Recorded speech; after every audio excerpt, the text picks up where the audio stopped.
I love my little brother to death, but the fact that he's the marquee for that kind of says something. Come around this way a little bit. There you go.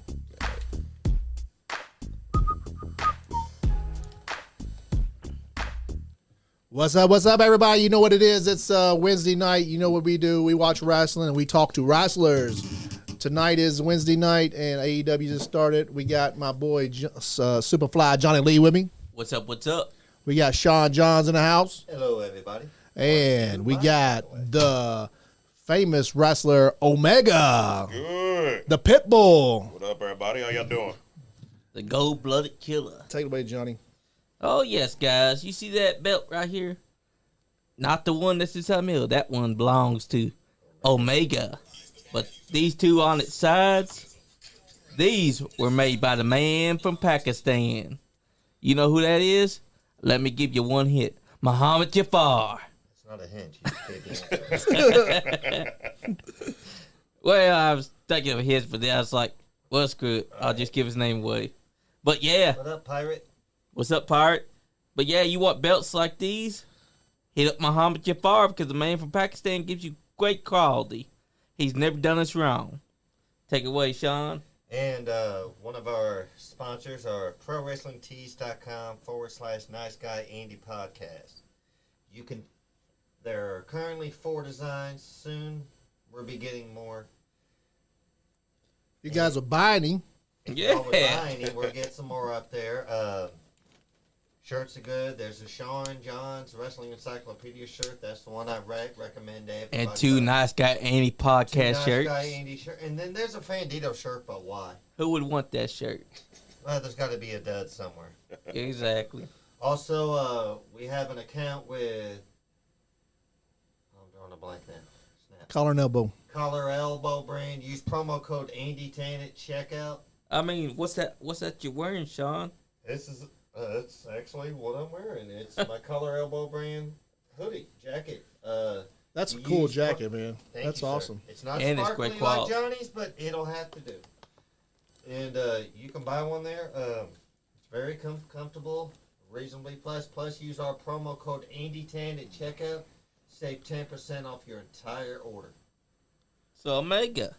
And we got a new microphone there that Sean Johns. And we got a new microphone. That was I provided don't want the old one back then. provided by the main sponsor of the show, Andrew Watkins. Chris? Me. Yep. All right. What up, Chris? Chris Blade. What's up? What's up? So Omega. What's up? Let me know. Where did you get your training from? So, I broke into business back in 2017. 17? What year is this? 2023. This is 2023. 2016. Yeah. I broke in October 2016 over at the arena in Jeffersonville. Early on, I had a lot of people who sort of played a role in my training and like in terms of what I was learning in the ring. Very first person I ever stepped in the ring with was a brother from not too far from here who used to run through Kentucky for, years and years and years. Frank the Tank, Big Frank McIntosh. Frank was, the very first time I stepped into a wrestling ring, Frank was the one who taught me how to wipe my feet. He's the one who taught me how to hit the ropes. He's the one who taught me how to take a bump. A lot of my early education came from Frank. Along with Frank, there was a whole bunch of people who used to show up over at the arena and help pitch in and show us different things. A guy who's still very predominant in Southern Indiana, the amazing Pookie. He had helped out with a lot of the stuff we did. Eric Cross, extremely underrated talent. He used to help out with a lot of stuff. My homie Van Mardigan, that I know y'all get a Gaston on here a lot. Yep. One of Gaston's early trainers, man. Shout out to Van Mardigan. Used to help us with a lot of stuff early on. And so it was like a sort of a collective effort, like in terms of actually learning what to do in the ring. But then about 4 or 5 months into, Simon Says, gotta throw him out there too. Simon was one of them dudes who, Simon was rough, but like that was one of them dudes who, really, really, really helped me get my momentum going early on. But when I was about 4 or 5 months in, they had brought in a lady named Miss Hollywood, who used to, she was an OVW grad. She had done work with OVW. She had done work with the WWE. She had done work with TNA back in the day. She did a stint in AAA down in Mexico. She saw something early on and was like, hey, I think you got a lot of potential. I'd like to take you out from here, have you branch out, and I can put you through with some people who can help you learn even more. From there, she was the person who first introduced me to Vic. And everybody in and out of wrestling know Vic's pops, man. Yes, Vic is that was my trainer, that was my mentor, that's my wrestling dad. Me and Vic got so close. That is my daughter's godfather. You know, me and Vic became that close. You know, she was the one who introduced me to him, and that like opened up a whole different set of doors, man. So for the longest, it was like, you know, Hollywood was mom, Vic was pops, and between the two of them, that's where I went from being a guy who knew, you know, how to take bumps and how to throw clotheslines to being a professional wrestler. They taught me psychology. They taught me how to operate the business. They taught me how to be a professional. You know, they were the ones who sort of took me from a guy who was cosplaying as a wrestler to actually being a professional wrestler. You know, was extremely fortunate to spend, you know, my formative years, you know, being able to travel with them and learn from them. And even with that, they would take me to different places and introduce me to, you know, a lot of the cats who mentored me, who, you know, also became like extended branches of my wrestling family. Hollywood and Vic took me up to Columbus, Indiana early on. And I met Flash Flanagan doing that. And Flash became like a wrestling uncle. You know, Flash is that uncle who like shows up on the holidays and he's the one who, you know, tells the super inappropriate jokes. Yep. And he's gonna beat you up a couple times. You know, he's the uncle that you play football with at the family reunions and doesn't understand like two-hand touch. Like he wants to, you know, drop the shoulder and like X-stick tackle you, you know, instead of just pushing you to the ground. It was always Flash, you know, but love that dude to death. He was a great mentor early on. They had introduced me to guys like Larry D. Angie had recommended me to Larry when he was still running PTW out of Georgetown. And I mean, Larry was, I think this was actually before Legends Academy. This was before he was officially running a training school. Larry would open up his ring to young wrestlers in Kentucky. You know, he put out the offer every single Sunday he was running shows. He was like, hey, come help out, you know, help us set up the ring, help us set up the building. I'll work with you guys in the ring. I'll give you some early ring time before the show.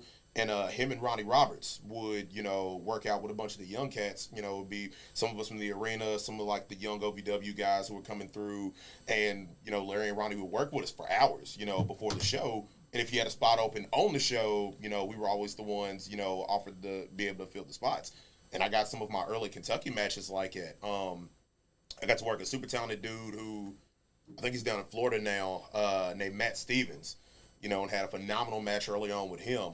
First time I stepped in the ring with Lord Crew was actually because of that, you know, at Larry's. And, you know, I got to learn a lot from Larry early on because of Hollywood and because of Vic. You know, they introduced me to guys like Damian Wayne,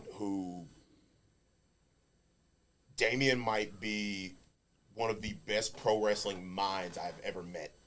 Like some people just get it. You know, some people understand not only the what, but the why. And like Damian Wayne, he's one of them guys that even in real life, tough as nails. Yeah. Like just one of them like bona fide hard men. You know, you have so many dudes in pro wrestling who want to walk around, you know, with their shoulders up and their chest popped out like, you know, they the baddest, you know, so-and-so in the world. Man, Damian's one of them dudes who walks into the building cool as a cucumber, but he just has this look in his eyes. Like if you say something to him the wrong way, he's gonna smack the taste out of your mouth. Yeah, that's right. But super generous dude when it comes to, you know, passing on wisdom. You know, he's one of them guys that if you show up to a locker room that he's in and you sit down and shut up and listen to him like talk to anybody else, you're gonna learn something. Yeah. You know, and so I was super fortunate to be able to learn from guys like him, learn from guys like, you know, Chase Stevens. You know, I spent a lot of time around him.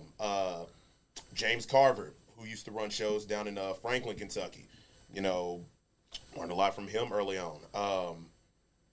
Somebody who's unfortunately not with us anymore, Tracy Smothers. Tracy Smothers. His name comes up every Yes. podcast. You cannot. Every In podcast. Kentucky, You can't talk You about Kentucky can't- wrestling without saying his name. cannot talk about Kentucky Kentucky without wrestling Tracy without Smothers. mentioning Tracy. That's I right. swear, it's probably like every podcast his name comes up.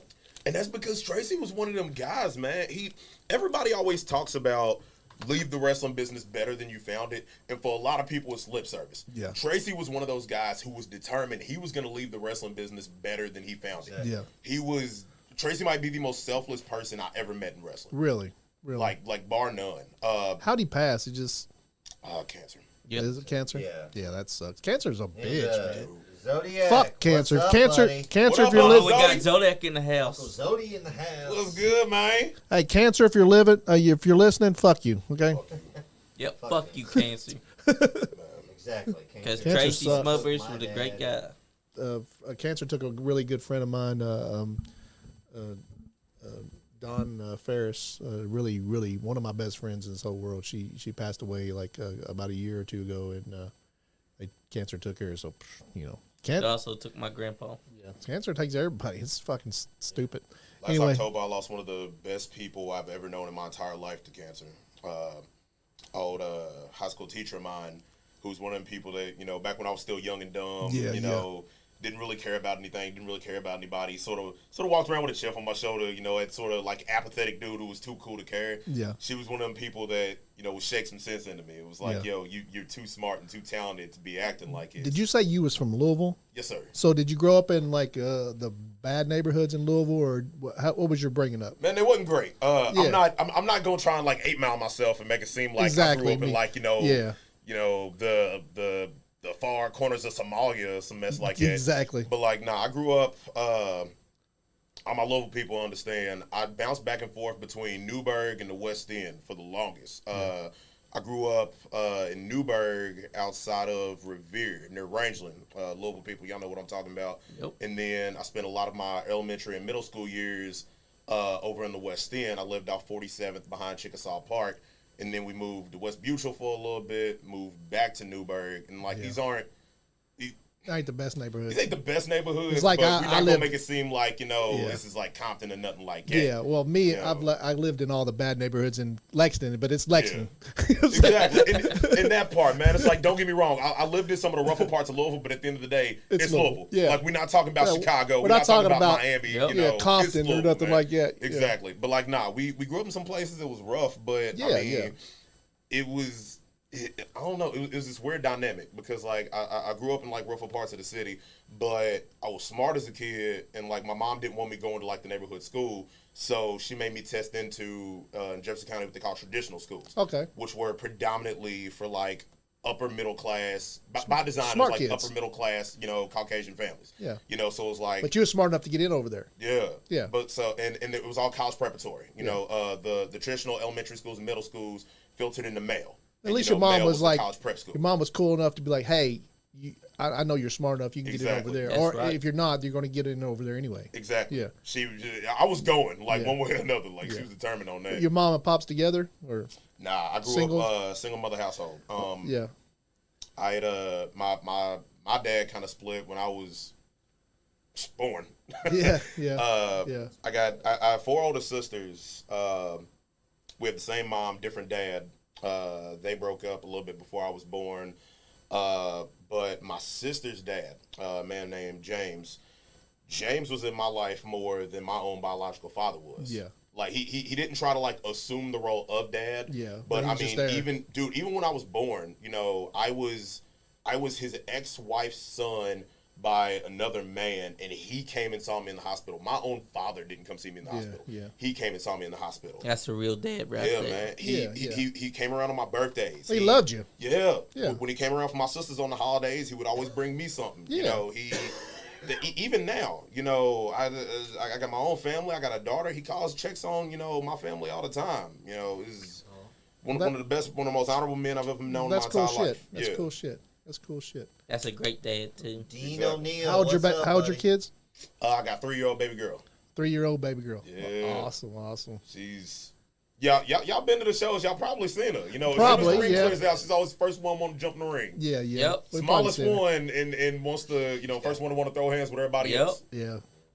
She gets it from her dad. Shit. That's Yeah. cool shit, man. Got that. But Get I a was Pitbull. raised by, and it's dope because today's International Women's Day. I was raised by, I mean, the strongest woman that I think has ever walked God's green earth, man. Shout out your mom. Shout her Man, out. As mom, I don't know if you listening tonight, because like I kind of warned her. You know, she told me she told some people I was gonna be on here, and I was like, she told a bunch of people from my church. I was like, oh man, you told the church folk. She's like, yeah. I was like, Uh-oh. they might need earplugs in some part, but mama, the if church you is listening, watching. We got to keep it cool. Mama, if you're listening, love you to death. Thank you for absolutely everything. Thank you for giving me birth. Thank you for putting up with me all these years, because God knows that a lesser human wouldn't have. Well, thank you, Omega's mom, for making Omega. Mondo Hudson said, "Short too hard, boy." Mondo. So, man, gotta shout out my boy Mondo, too. A shirt that I got on right now. Hell yeah, Oh, great you got a My boy shirt on. Mondo's shirt. Mondo's a good friend of mine. Known him since, I know Mondo since he's about 11, 12 years old. Is he a wrestler too? He's not a wrestler. He's a DJ. DJ. Okay, He's cool. a DJ and a chef. We're The having- best, dude, the best of both you'd ever meet. Really? One of the baddest DJs you'd ever meet in your life. And I mean, culinary. Cook your ass up something too. He's from New Orleans, man. Hell yeah. So, You got to learn to cook there. Yeah. That's like what Action Bronson. Right. Yeah. Action Bronson's a chef and a rapper too. So he's one of them dudes. He knows his way around the turntable. He knows his way around the kitchen. We're actually Mondo, having- bad man. We're actually having a DJ on tomorrow. Easy Easy to DJ. Easy the DJ's coming on tomorrow night. He's a local guy. He's up for a Lexington Music Award. So we're having We him might on. hit up Awesome. Mondo next Yeah, time. if Mondo wants to come on, we can get you're him on right, at some point. Jody. DNA don't always mean dad. That's right, brother. That's right. Is he like a DJ that goes and does parties, or he's just like a DJ that makes music and puts it out there and has his own albums and stuff? Mondo, you got an album out there that don't nobody know about? If you do, chime in, bro. Like, you know, go ahead and put yourself over. Like, I Drop can't the we hardest need- app. Hey, we jump on always this need chat. some. We always need some original music to play on the podcast. So if you got something, Mondo, here we go, fam. That's we'll right. play. We'll play it. We'll play whatever, man. As long as it's original, we'll play it. Boom. And Cavante Cox. I thought I pronounced it wrong. What up, Vontae? Hey guys, you guys are new to the podcast. Hey, like and share the podcast page. Mama, I guess. What up, Vontae? These guys you grew up with? Not grew up with. These are the dudes that became family. Well, Mondo, like I said, I've known Mondo since we was about 11 years 12. old. Vontae, I met in college, and he was one of them dudes that became like a little brother immediately, man. Yeah. He's good people. There's probably going to be a couple of them chiming in here at some That's point. cool, man. Everybody like and share the podcast page. We can get all our That's people right. we want, and you guys will have Omega as much as he wants to come on. Hey. Hey, right. what college did you go to?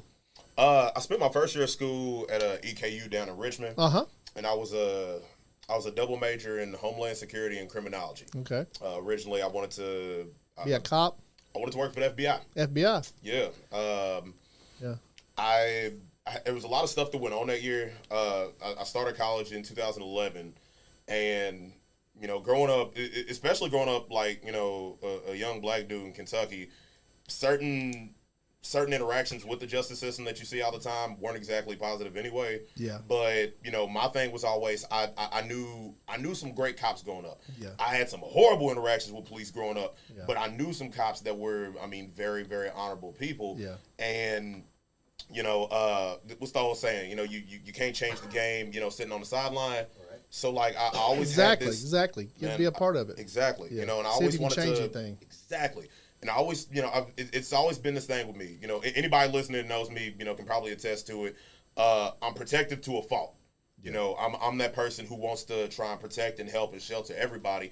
So, you know, the justice system seemed like a good fit. You know, seemed like a good way to go. Yeah. But man, my first year in college, that was the year of the Casey Anthony trial. Yeah. You know, we all remember how that went. That was Yeah. the year Yep. of the George Zimmerman case. Yeah. That was the year of the Aurora, Colorado shooting. I mean, it was just so much going on. I was like, you know what? Yeah. I went from being somebody who didn't really have faith in the system but thought I could make a difference to I felt helpless. I was like, Yeah. you know what? No, Yeah. this is a doomed system. well, I can't do I nothing. mean, you look and you watch politics now. All of us feel helpless, like Yeah. because they're just a bunch. Seems like a bunch of goofs up there just fucking making up whatever they want to make up, and it's all about money. So you know, And I mean, to anybody listening, before like this even, before we start to twist words and let this morph into anything, let me be perfectly clear. I am not anti-cop. I'm not anti-individual. I know some wonderful cops out there right now. I went to school with several of them. And it's just like, even back in 2020, when a lot of, when a lot of things started getting brought up in this country, I don't think most people were anti-individual. It was anti-system. The system itself was, people were attempting to put the system itself on trial, not the individuals who happen to be caught up in it. Yeah. Because it's just like anything else, is the justice system's no different than the political system, no different than the educational system, no different than wrestling. You have great people in it, you have horrible people in it, but if the system itself is flawed, then that's what needs to be addressed. That's what needs to be corrected. Exactly. That's right. Exactly. Yeah, that's very true. The system does need to be changed. Yeah. So, as back to wrestling, was you a big wrestling fan when you was a kid? Yes, sir. Always. Who's your favorite wrestler? So when I was a kid, Kurt Angle. Kurt Angle was my GOAT growing up, man. Couldn't pick a better one. That's a guy. Hey. That guy is fucking awesome, man. Well, it's like even as a kid, like I was born in '93. Yeah. I was an Attitude Era baby. I graduated high school in '92. I'm an old motherfucker. Little bit of age gap. Exactly. But see, it's wild because like my earliest memories, like period, are being like 3 or 4 years old, like sitting on my big sister's lap watching wrestling on TV. Yeah. And like I'm the baby in my family. You know, all my sisters are 5 to 17 years older than me. Yeah. I think if I'm doing the math on that right. So not only was we watching like, the Monday Night Wars and like Monday Night Raw, Nitro and like that, but they had tapes of stuff, going back to like the 80s. Uh-huh. So that gave me like an early education too of like the older stuff that like a lot of the kids my age wasn't looking at. Yeah. So I had a little bit of a blend of like the old school and what was current at the time. But even still, Kurt Angle was my GOAT. Yeah. Because he was one of them dudes that like you looked at it and it was legit. Everything he did was, because he had the background, so everything he did was intense. It badass. Was fierce. It was exactly. But Mondo said, exactly. I knew he was going to pick weak ass Kurt Angle. Mondo hates Kurt Angle, man. I don't know what Kurt Angle ever did to Mondo as a kid, but like Mondo hates Kurt Angle. And Kaluna Kennedy said, hi, little big bro. What up, big sister? And she said, so super proud of you. Keep pushing and doing what you love. Man, and again, International Women's Day. I gotta give a shout out to my sisters real quick. Samik, that's my oldest sister. She lives up in Chicago. Again, my earliest memories in life are staying up at night with her watching wrestling. Yeah. My big sister Kalana, they just shouted out. I love Chicago. One of the best medical professionals you'd ever meet in your entire life. Really? She's a nurse, extremely caring individual. One of the best caretakers you'd ever meet, man. She's the family caretaker. She around Kentucky still? Yeah, she lives in Louisville. Okay. She was a traveling nurse for a little bit, and so she hopped all around the country. But she's headquartered back in Louisville now. My third oldest sister, Janita, I'm not sure if you listening right now, love you to death. My youngest sister, Denise, she's the one that like we're the closest in age, so we was the one that grew up button heads the most. Yeah, it's one of them things. Growing up, I ain't think she liked me, and it's one of them things. She probably had to watch your ass a lot. Didn't she? And it's like I want to watch this little kid. we talk about it all. We joke about it all the time as adults now because like we have this super close relationship now. Yeah. But like I tell her, it's like growing up, I didn't think she liked me. Yeah. And you hated me then. Yeah, and I think that hurts her feelings a little bit. Yeah. That I thought that, but it's like man, growing up, she's just keeping your ass in line. Exactly, and that's all it was, man. Yeah. You gotta give a shout out to her, keep you out of trouble. Oh yeah, love my sisters to death, man. Yeah. If it wasn't for my sisters and it wasn't for my mama, I wouldn't be the human I am today, man. Yeah, I could have went down a whole bunch of different roads in life, and in all honesty, with me being me and with me knowing me, I should have went down a whole bunch of different roads in life. Yeah. But they was all determined that wasn't gonna happen. Yeah. They was like, nah, man, not my son, not my brother. And I mean, I was fortunate, man. So not everybody has people who care about him. Pick Kurt Angle, but definitely models after the animal Batista. Make it make sense. And after the truth. Who said that? Who said that? Mondo. So like, and I was a Batista fan growing up. I mean, it was so many dudes that I was a fan of, but it was like, most little kids go to in the Attitude Era was always The Rock. It was The Rock and Stone Cold. And don't get me wrong, they were cool. Oh yeah, Stone Cold had all the charisma in the world, and he was, he was that badass who was anti-authority, and that was dope. Yeah. The Rock was like the coolest dude in the world. Yeah. And that was cool as like a performer and an entertainer, but as a wrestler, Kurt Angle. Kurt Angle. And he had the charisma and the being funny and could like make fun of himself. Like he was the all around. I really loved him too. He was all around great wrestler. I got to meet him one time down in Lawrenceburg when they had TNA come down there. They had a show down there. I got to meet Kurt Angle, but that was one of my big highlights. Also, no one else got a great song like Kurt Angle when he says, "I make your ankle hurt." Sexy boy. The sexy Kurt, WrestleMania 21. Yeah. But like, because I mean, like, even when you used to watch their matches, you know, The Rock, I honestly never cared for The Rock as a wrestler. No, you know, it was okay, but like even when he would start firing up and it was all the open hand smacks, man, you go back and look at somebody like a Kurt Angle or I know it's the taboo name, but you know, if you look at like Chris Benoit throwing hands, if you looked at like Jericho, Taz, Dean Malenko, when them dudes went, and then you look at The Rock and it was like all loose wristed. And Rock was more like a Hulk Hogan. Baiting his hand and then slam. Man, Rock was more like a Hulk Hogan style. Yeah. Anybody who watches me wrestle can probably tell a lot of my influences, man. I was heavily influenced by, Angle. I was heavily influenced by Samoa Joe. Yeah. When I got a little bit older and started like paying attention to like, Japanese wrestling, Kenta Kobashi was a big one for me. Minoru Suzuki is badass. If I got a call right now on this show from somebody who's like, "Hey Omega, Minoru Suzuki's coming to North America next month. I'd love to book you in a match against him. I think y'all could have a really strong showing." Hell yeah. Instead of that, they say, "Hey, Omega, come over here to Japan. Man. You going?" Shit. Get out this podcast right now. I'm going to the airport. I'm packing, son. I'm packing. If they told me, hey, we want you to, if they were like, hey, we want you to wrestle Minoru Suzuki the first Saturday in April, that following Sunday, I'm retiring. Like, I have nothing left to do. Yeah. That is like the peak. That is the peak of my wrestling career. Yeah. I got nothing left to do. I got nothing left to prove after that. I got to throw hands on Minoru Suzuki. I'm done. I'm peaked. What else am I doing, man? Mondo says your chops don't hurt like shit because you're a Kurt Angle fan. Who said that? Mondo. Bet. Big bet, Mondo. I got you, bro. I got you, fam. He gonna chop your ass, Mondo, when he sees you. You better watch out, Mondo. I'd rather JBL's Coney's ass than Kurt Angle. Dude was a cornball. Oh, Mondo. that made Omega spit his water up. JBL. You were done drinking your water. JBL's a badass, but as far as a wrestler, I don't know. I'll tell you what, JBL's one of them dudes I don't think gets enough credit for his heel work. Yeah. That heel run, I mean, you have some extremely talented bad guys throughout history. Yeah. JBL's was so as a young black dude who grew up, didn't have a whole lot of money growing up. When he went on that heel run in like 2004 to 2007, he had all the money and he was doing like the Border Patrol bit. And like, when John Cena was still like the doctor of thugonomics, he was talking about, people like you who grew up in poor families don't deserve to be in this business with people like me. It was so slimy and felt so real. Yeah. I hated JBL. Yeah, I did too. I hated him too. But to look back at it, man, I met him as an adult once I understood what wrestling was, and even still, I shook his hand and was like, "Hey, man, I'm gonna be real. I still don't know how to feel about you." And he just laughed. But it's like, I bet that's one of them things. He just seems like a funny guy anyway, too, though. Oh, dude, hilarious. Super nice guy. But it was like, man. Brandon Wolf said you've already helped make someone defy gravity. Brandon Wolf. Wolf. Yep. First of all, love that cat, Brandon Wolf. Extremely talented high flyer.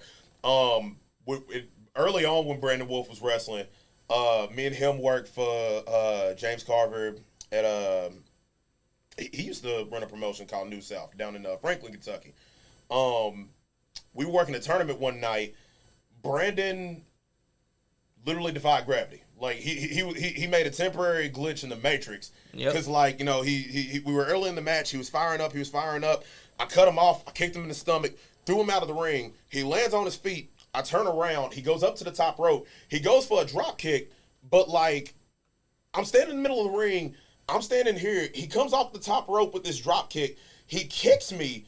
And as I'm falling, he somehow stands on my chest, jumps off my chest, and lands on the ground on his feet. Wow. Does he still wrestle? Brandon. Oh Is he- yeah, he's still yeah, wrestling? Oh, Yeah. he's still making his rounds. Yeah, he's I still think- wrestling. Yo, Write- Brandon, write if you're that still on name here, down. man. I already know. I Brandon- already know Brandon Wolf. Yeah, Brandon, Yeah, that's we'll one of get them you on the cats y'all get podcast, here. Brandon. Yep. If you can Brandon do is shit, talking. if you can do shit like that, we're gonna get you on the podcast. If you still listening, you sent that to he told me he was doing a seminar somewhere, and he had a video of it and he showed it to him, but I can't remember who. Evan Bourne, Yeah. Matt Seidel. He said Evan Bourne. that he was doing he said he was doing a seminar with Matt Seidel, and he showed it to him, and it popped Matt Seidel. You do something that pops Matt Seidel on Yeah. the top rope, and that's kind of Yeah, impressive. Evan Bourne is That's a right. badass. Yeah, like he's a man. flippity flip guy. He's like he's all over the place. And that's exactly what happened. He comes off the top rope, hits me with the drop kick, stands on my chest in midair for a second, Have and you lands ever on his feet. have you ever met Alex Zane from Alex Lexington? Huh? Yes, he has. I love Alex Zane to death. He's in Japan right now. I think. I know, man. Alex is one of the coolest cats I never met. I man. work with his cousin at UPS. When I work at UPS, it's my shoot job, and so I work at UPS with his cousin. I'm talking to his cousin all the time. He's like, when he gets in town, I'll get him on your podcast. And I was like, this motherfucker ain't never coming to town. I love Shout out to Alex Zane. Zane. Love you guys. Big shout out to Alex Zane, man. He's one of them cats that even still, because of everything he's done, every once in a while, I love picking successful people's brains. Yeah. And I love picking the brains of like people who just seem to get it. And Zane's one of them dudes who Yeah, he gets it. Yeah. So like every once in a while, like I'll be thinking about something or like I'll have a question about something. It's like, man, you know who's a good person for this? Zane. And I'll shoot him a message like, hey, bro, no rush, but like when you get a second, hit me back. You know, I kind of want to pick your brain on something. Never hesitates. Yeah. Like I will literally message him, no hurry. 5 minutes later, hey man, what's good? And he's on the other side of the world, so I know it's probably like 3 o'clock in the morning, like when I done messaged him. Yeah. And even still, without hesitation. Yeah. He's over there wrestling in Japan, is what I understand. Reason I get upset, or reason I get like a little when somebody brings up the name, the best match I've ever had was against Alex Zane. Yeah. And it pisses me off though because the match doesn't exist. Nobody knows. Nobody We had- has it filmed or anything.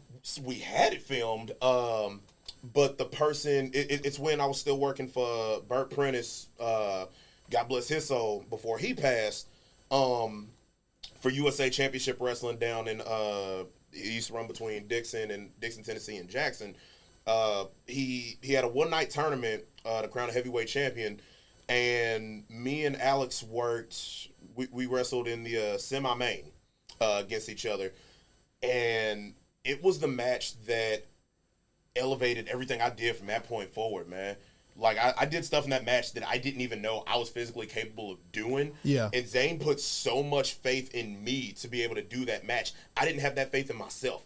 You know, he's got ideas for different things, and I'm like, yo, man, this will be fine. You know, saying I don't know, but it'll be fine, it'll be fine. Yeah, we'll do we it. went out there and had a straight up banger, man. He, at the end of the match, he had me down. He goes for this shooting star. He goes for this running shooting star press. I literally nip up off my back on the canvas, and I catch him in midair with a triangle choke. And the timing on it was perfect. Like, it looked absolutely stupid. Yeah. And then he, like, struggles for it for a little bit, jackknifes it into a pin. Yeah. Crowd goes crazy. I'm talking to him after the show. He literally just gives me a hug. He's like, see, man, what I tell you? You Yeah. over here work. See, when you work with somebody like Yep. that Yeah. that's good, it brings out the really. It's like I could have if I It could. brings out the good in If I could you. wrestle people that good every time, then you could. any little bit Sky's the of limit, you know? any little bit of reserve or trepidation or like, you know, wondering if I was good enough to do certain things died that night. Yeah. And I owe that to Alex. And I will be no matter what I do in wrestling, you know, Yeah. from now to the day I retire, I will owe the fact that I believe in myself as a pro wrestler to Alex Zane. That's cool, And again, man. it pisses me off so bad that Yeah. that match doesn't exist because the people who used to do video for Burt at the time had a falling out with Burt, and magically 3 months worth of video disappeared off the hard drive. That sucks. It's not on YouTube or anything. I have that match with Alex Zane that does not exist. I've got several matches with Blake Christian that do not exist. I got a match with a dude named what's his name? Alex. I cannot remember his last name, but his name's Alex too. And I wrestled him that same night, first round of the tournament. Extremely talented dude out of Louisiana that I don't even think wrestles anymore. That match doesn't exist. Yeah. Like a lot of my early work when I was really starting to find myself just disappeared because some people had beef with Burt. Exactly. And that pisses me off so bad, man. Maybe we can get a hold of those people. If you guys are watching, if you got that match, let us know and Maybe we'll figure out something about it. Exactly. I got a question for you, Omega. What up? Where did the concept of you wearing the mask come from? So I did the mask for a little bit. That was part me, part Zodi. I was trying to do something a little bit different for a little bit, and I don't know. One of the things I just thought about was like, well, there aren't a whole bunch of black masked wrestlers on the indies. You know, like right now, top of your head, name 5 black masked wrestlers out there. There's not. I very really many. can't. Yeah. Exactly.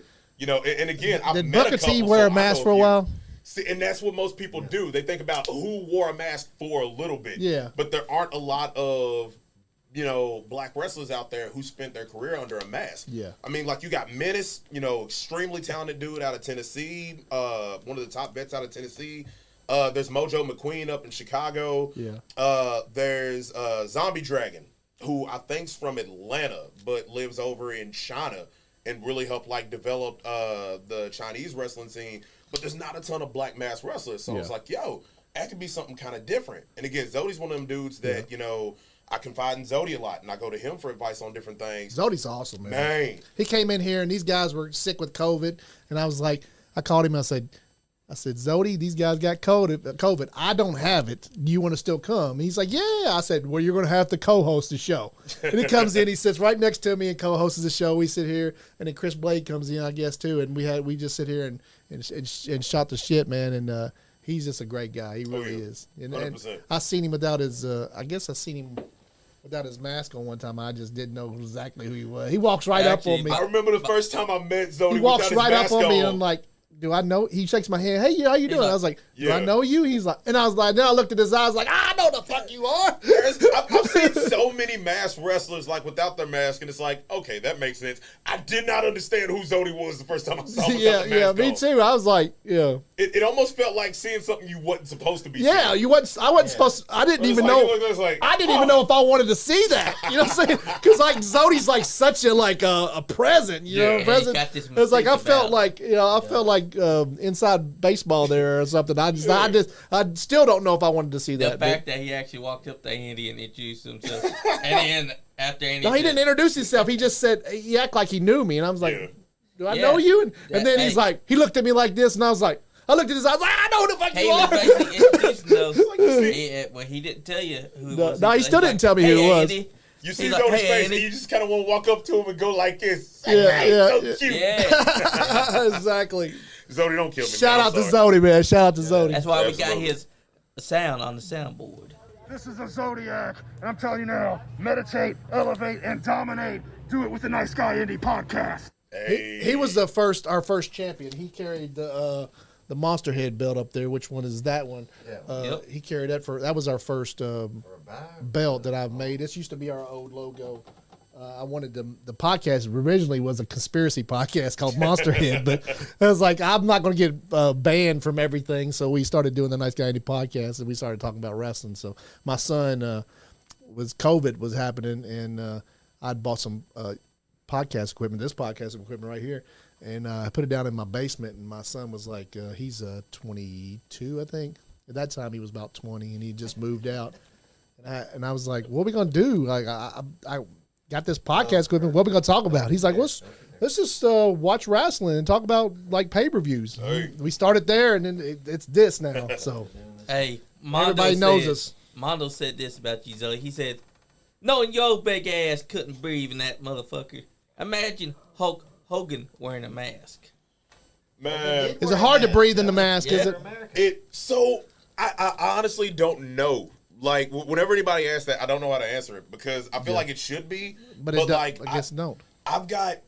My whole wrestling career, I've been somewhere between, usually I'm about 230. Yeah. At my heaviest when I first started, I was like right at 250. My lightest, I did a little bit of bodybuilding last year. I got down to like 205. But for my size, I've always had great conditioning. Yeah. Because you've been to the arena, right? Yep. Yeah, we've been. Yeah. It is hard as hell to breathe in the arena. Oh, the arena. Yeah. And Tony has air conditioning in the arena now. When we first broke in, there was no AC there in was the no arena. air there. So No, like, you couldn't and breathe. That's Simon, cool. Simon, who was one of our first trainers, Simon would condition us to death. Like he would run us to death to where he would put trash cans on all four corners of the ring on the outside. You were throwing up every single training session, and he would run you to death for like 3 hours, and then be like, all right, what y'all want to learn today? So, like, I'm so used to not being able to breathe when I wrestled anyway that, like, now it's like I can't tell the difference. So can you, like, when you're wearing the mask and you don't wear the mask, you wrestle without the mask and you wrestle with the mask, which do you prefer? And can you see, like, really good out of the mask? I can see really well with the Because I ride mask. motorcycles, and I love riding without the helmet. So Zodi made the mask. Riding with the helmet's Zodi, different. Yeah. Zodi made the mask, and Zodi's, you know, a master of the craft. Yeah. So I can see really well in it. It breathes really well. Personally, I preferred wrestling without it because I talk better without it. And like I got pretty good facials, man. You know, I give You're a good looking guy. You show your face. I do pissed off angry guy really well. Yeah. But like, nah, I never had a problem breathing with the mask on. When we started doing fair shows last summer, that was the only time where I could honestly tell a difference. Yeah, like I got done with one of the shows. It was like 95 degrees outside. I get back to the locker room. I took it off and it was just somebody's got to unmask me. And Haley Craig says, "Oh my God!" What up, girl? And Kirkpatrick's giving me a hard time. Said, "Sean, how did you go from the host chair all the way down to Johnny's chair?" Johnny got here and sat down in first. That's right. He offered it back, but I was like, these guys both are co-hosts now at this point. Yeah, we both co-host, Kurt. Love Kirkpatrick, man. Yeah, Kurt's cool. Fun fact. Kirkpatrick wrestled a match against Moses once upon a time. I believe it. Jesus was his tag team partner. I used to make a joke about Scott Diamond. It was like, hey, y'all know Scott Diamond managed Abraham Lincoln in a match against Robert E. Lee. Yeah, he actually told that. Did he tell that joke the last... when he was all about wrestling now. I was watching. Oh, yeah, All About Wrestling podcast is watching this. Oh, we love those guys. Hey, what's up? Bobby Chris Rousels? Blade said he's the roving reporter, but you've been kind of slacking off, Chris. You've been reporting to yourself. You don't report to us. All right. You gotta tell something to us. I got to ask you something real quick about Mondo. What's up with the two-step remix? What is it? The two-step remix song. He's laughing at this one. So, Two Step by DJ Unk.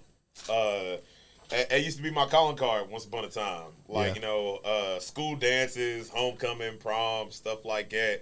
It was a song that if it got played, everybody cleared out the way because they knew I was coming. Megan's going to be dancing. That was the anthem. And with Mondo being the DJ, make sure he played that shit. Everywhere he went. No. I didn't make sure he played it. No, he made sure. Mondo made that's sure what I'm saying. Mondo. played. Yeah. So anytime the hookah bar we used to all go to, Mondo was the DJ. Mondo would hit it at least 2 times a night. Anytime anybody in the group got married, Mondo's usually the DJ. You know it's coming. It became the calling card. He would do... You became part of his show. Yeah. During COVID, he would do Facebook watch parties where, he would set his equipment up and, he would just do, listen-ins where, he'd be doing different sets. At some point during every single one, he'd be like, hey, Omega, I need you to get on video, hop on one of these. I'm about to play two-step. But I told him, man, I turned 30 in January. Yeah. My knees ain't as good as they used to be. So at one point, I threatened to retire it. I was like, nah, bro, I'm done. No more two-step. He messaged me immediately. He's like, nah, big dog, you got to take that up with management. Like, you don't get to make calls like that on your own. No. And he was one of them dudes that, like... You just an employee at this point. Exactly. Can we get an example? And Mondo he'd be a hard ass about it. So, like, we'd be somewhere and, like, maybe I'd already done it that night, or maybe I told him ahead of time, hey, Mondo, I ain't got a two-step in me tonight. He's still playing. And it's like, it starts off the same way. Like, it's a countdown. You just hear 4, 3, 2, 2. Mondo would be at the table, and he would keep it as a loop. And he would just keep looping it back over and over again. And he'd stare me dead in my soul, just looping it back. You ready? Like, bro, you gon' do this. Yeah. You ready now? He would cut the music off and start making threats. He's like, hey, y'all better tell his big ass if he don't get up, I'm going to start playing gospel music all night. He said, give us an example. Said you got some 30-inch pythons. All About Wrestling says he like those 30-inch pythons like your arm. Yeah, I guess this he's is Omega. arms out. There you go. This right here, All About Wrestling. This is Omega. We are here to pump you up. Boom. I mean, it's all right. We doing all right right now. Yeah. Let them know who you are, Mega. You know who they are? I showed why he laughed. He's like, look at this. He like, hi, your heart's ain't bigger than mine. Hey man, I don't ever laugh though, because every once in a while somebody will surprise you. Yeah. You know? Yeah. I've been in the ring with a couple of guys where it's like, you know, you meet in the locker room and everybody's fully clothed. We get up top and it's like, damn, he's a little bit bigger than I thought he was. Yeah, exactly. I wrestled the Colorado kid, Mike Rapata, former NWA heavyweight champion one time. Rapata's huge. I didn't realize he was that damn big. Yeah, like, he's fully dressed. He walks out and I'm like, damn, Rapata's a little bit bigger than I thought he was. Let me ask you, who have you wrestled that you was just fucking blown away with? I know you said Alex Zane, but Again, Alex Zane, first person to come to mind. Toby Farley. Toby, who's like, Toby's one of the gatekeepers down in Tennessee, man. Toby's been wrestling, God, I know at least north of 15 years. And he's one of them dudes that, I mean, he knows just about every single style. His styles mesh well with everybody, and very similar to myself. He had MMA background. He loves that, like, nice, visceral, I mean, vicious style of wrestling. Yeah. Big striker, big submission artist. Me and him wrestled for one of Sir Mo's promotions down in Memphis. And, I mean, dude, it's Memphis. Yeah. You know, you think Memphis wrestling, you expect a kind of yeah, style anyway. yeah. Me and Toby beat the hell out of each other for like 15 minutes. Yeah. Like, I mean, at first we're having fun with it, and it's just, you know, testosterone and machismo going, and it's just, I mean, kicks and punches and chops and dropping each other on our heads and necks, and it's all fun and it's all good, you know, in the moment. As soon as the match is over, we both, you know, bail out to the back. As soon as we hit the locker room, we both roll over onto our backs. We just look at each other. It's like, damn, man, why we do all that? This shit hurt. Why we do this? That's right. You get up in the morning, you're like sore as hell. Man, but it was just one of the matches that was just brutal, and the crowd felt it, and they could hear it. And I mean, they was into it the whole time. And Toby's just, you know, an outrageously talented dude. Really blown away by. Like, have you wrestled any people famous that's like everybody would know? I know you said Tracy Smothers, but I wrestled Carlito last October. Carlito, Hell yeah. Yeah, I wrestled Carlito for Big Time Wrestling that I'm holding the heavyweight title for right now.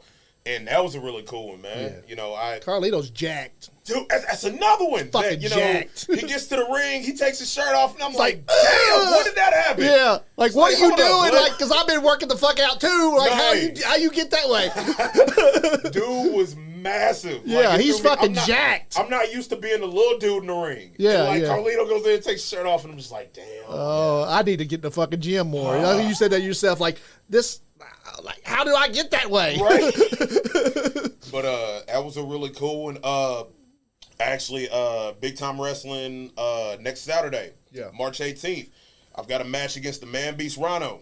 Oh, hell okay. Yeah. Yeah, I wish that was closer because we could go down and watch that. Yeah, man. That's also the That's same day as the that's Caverna. Virginia, right? Yeah, West Virginia. West Virginia. That's also the same day as the Caverna show. Yeah. Yeah, unfortunately, it's the same day as Caverna show. If you're in Kentucky, head down to Caverna.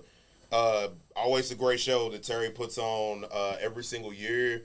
Loaded card. I think he's got Godfather down there this year. Yeah, he does. Yeah. Yeah. Kind of upset I'm gonna miss that one. I think I've been to every Caverna show since I started wrestling. Yeah, I talked to Brandon the other day, Brandon T. Wilson. He said they were getting Godfather down there. Yeah.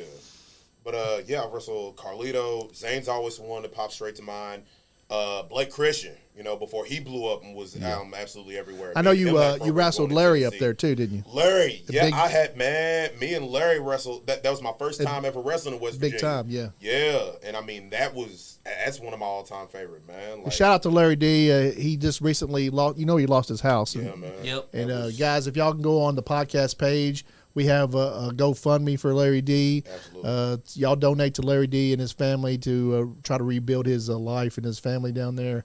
His dad's got cancer right now too, I think, and they're just going through that too. So it's kind of a shitty time for Larry D. So if everybody out there can support Larry and send him whatever you can, send him $1, send him 50 cents if you can, but send him like as much as you can. We'll appreciate that, and he'll appreciate it too. So.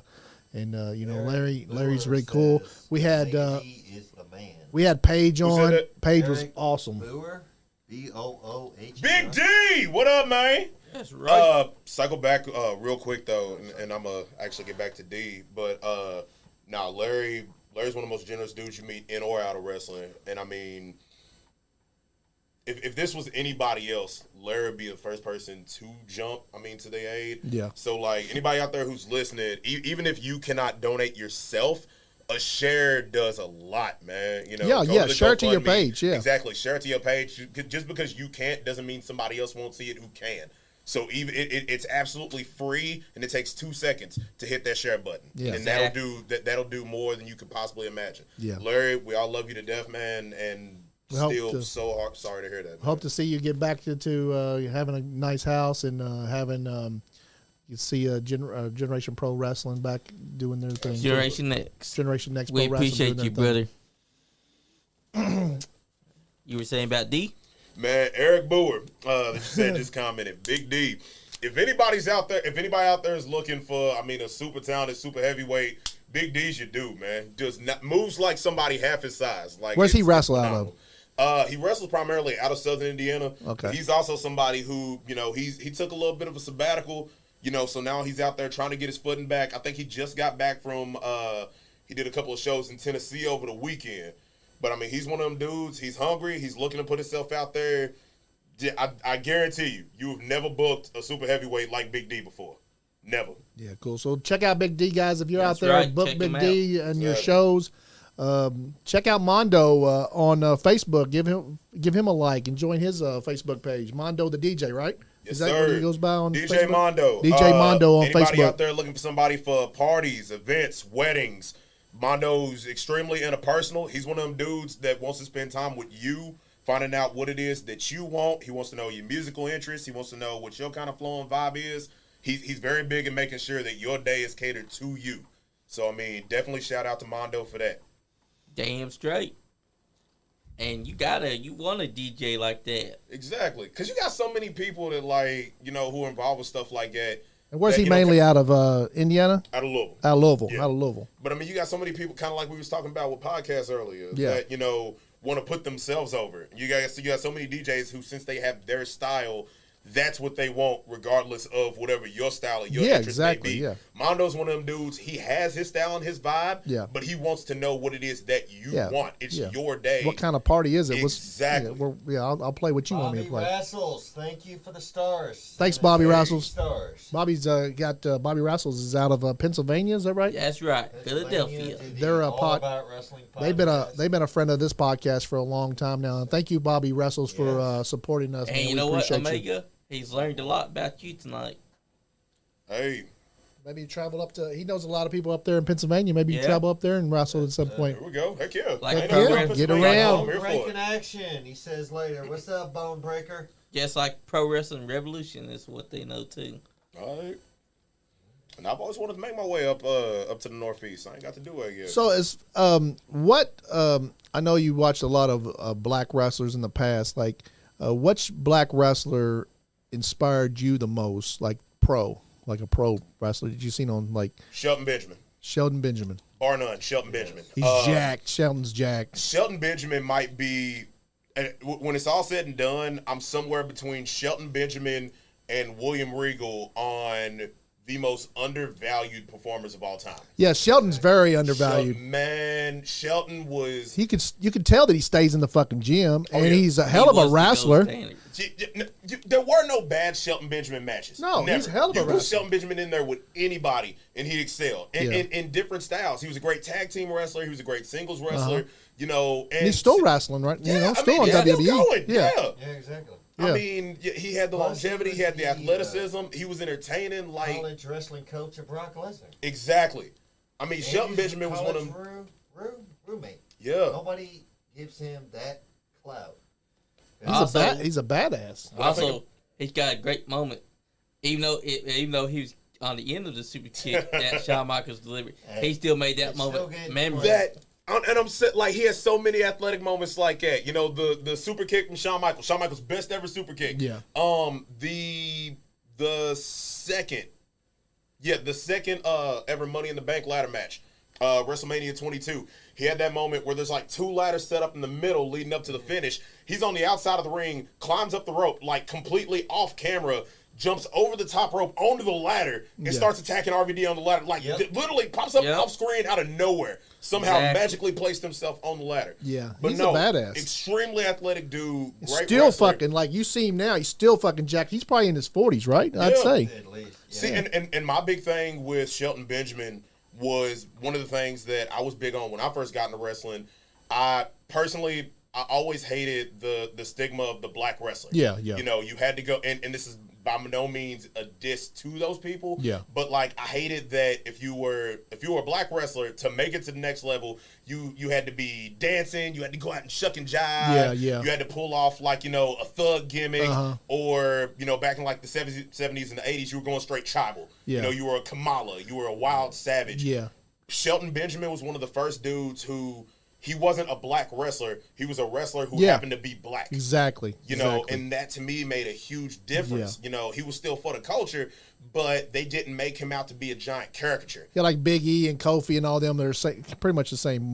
Those guys don't fall into that either. They're just wrestlers. Exactly. You know, and they got their own style, they got their own flavor, they're very entertaining, but they Bobby don't Lashley march them. too, really. Yeah, Bobby Lashley, and guys can do that now because of guys like exactly. Shelton. You don't have to go out and be a caricature of a black wrestler to be big now. I think that goes back to Shelton. I hated that they're kind of like on AEW, they're kind of pushing Powerhouse Hobbs that thug kind of way, and I just don't want. Nobody wants to see that. Nobody wants to see that. You know, it's like, don't put him in a stereotype. Just let him be a fucking jacked ass wrestler. You know, exactly. Like, why not? And even when you start to lean, like, if you make a personal decision that you're gonna lean into certain things a little bit, that's fine. Yeah. But I hate when it's like a clear directive from somebody of, hey, we're gonna take this one little aspect of you and we're gonna push it to the absolute max. Yeah. You know, if you can't tell somebody, you can't tell most promoters that you a black dude who may have grown up in the hood, because then guess exactly what your character's you're gonna be the hood guy. You're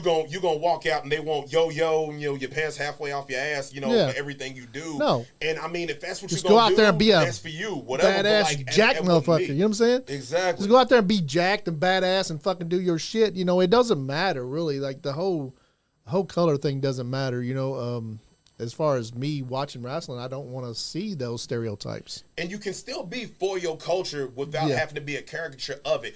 I'm a black wrestler and I'm for my culture. I think anybody who sees my gear, who watches my promos, who sees my swagger knows that. Yeah. You know, I'm a proud black man. I'm a proud black wrestler. Yeah. But I don't have to overly caricaturize myself. It's like Rey Mysterio. You're not stereotyping proud yourself. Hispanic wrestler. Yeah. If you look at like Andrade, proud Hispanic wrestler, but he doesn't go out there in a damn sombrero with a Mexican flag wrapped around his neck. Exactly. Like he doesn't have to come off as a caricature, you know, in order to be for his culture. And I just don't think, I think that was past. We don't want to see that anymore. We want to see real live people, you know, being themselves, really. Exactly. Like, you know.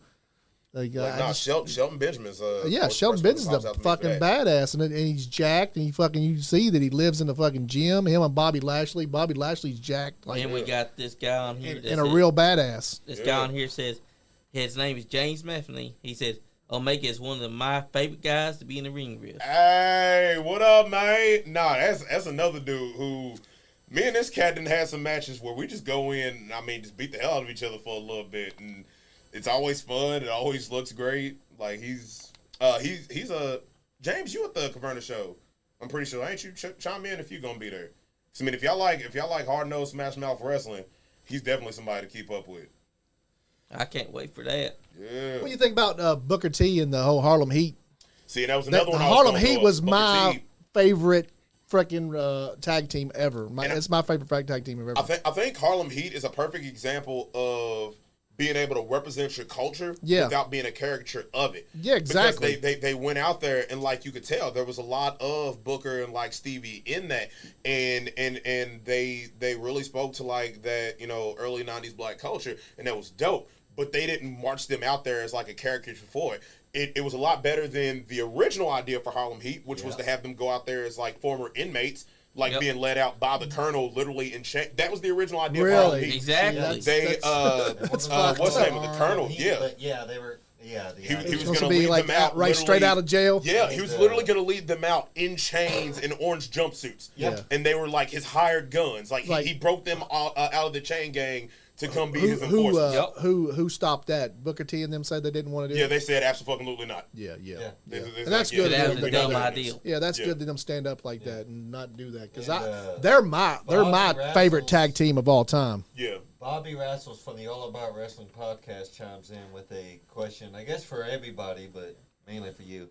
Anyone think Big E will show up at WrestleMania? I hope so. I do too. I I think I do miss too. Big E's presence so much, man. yeah, Big E is a badass too, and that Oh, son yeah. bitch is jacked. He's I'm he's telling jacked, you, and he he's don't one of he my don't play favorites. into the stereotypes either. You know. Exactly, and he's another one, man. You can be pro culture without having to be a caricature of your culture. Right. Yeah. You know, Exactly. And he's one of the guys that showed promise, personality, Yeah. could do everything to the ring. He's like a main inventor Oh, yeah. in a new day. Yeah, I One of was my so I was so proud of him when he Former actually when they put the WWE belt on champion. him. yeah. Yes, he was WWE champion. And I mean, even if you look at certain cats back in the day, Bad News Brown was another Oh. one, man.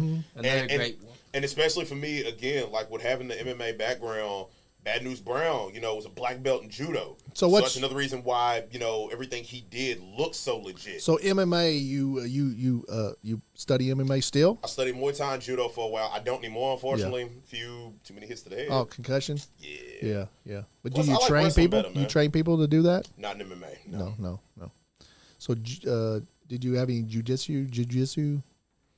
A little bit of jiu-jitsu background. Yeah. So I learned how to roll for primarily for defense for a little while. Yeah. And even still, there's a few cats out there that like I trained with in wrestling who had like freestyle wrestling experience or had like jiu-jitsu experience.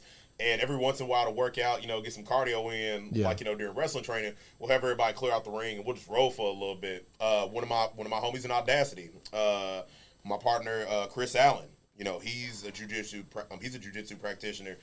Anytime me and him get a little bit of ring time together, it's always, all right, yeah, we did the wrestling stuff. All right, man, come on, let's roll for a little bit. Yeah. He's good, man. Did he tap you out? He's never tapped me out. He's the came close. Yeah. Get you around your dick. Oh, yeah, like we did a I can't couple of them breathe. where it's like, by a miracle, he didn't. Yeah. It is funny. One of the gyms I used to go to, like just one of the like regular like weightlifting gyms I used to go to. Yeah. They used to have like a function training area out in the back, and one day like we all got a bunch of mats and set them up, and one of the guys who used to go there was like a former state champion in wrestling when he was in high school, and we had this girl named Shay who used to go to the gym, and Shay had done some jujitsu. So, like, one day, like, they're back there, and, like, they just decided to do some grappling. Like, they had to come up with, like, some mutual rules because, like, two different disciplines. Yeah. And, like, before you knew it, there was, like, 10 people back there, and, like, we're all rolling with each other. Shay is, like, 5 foot even, probably not even a full 110 pounds. Yeah. Almost choked me out. Yeah.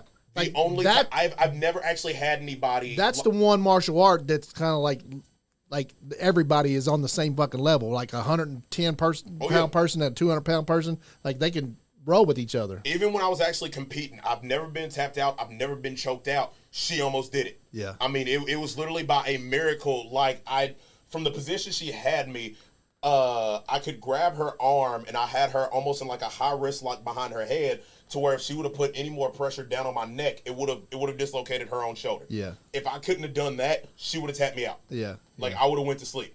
Again, little bitty woman, half my size. Exactly. Exactly. That's man. the thing that's the martial arts that can level everything out. Oh yeah. People don't realize that.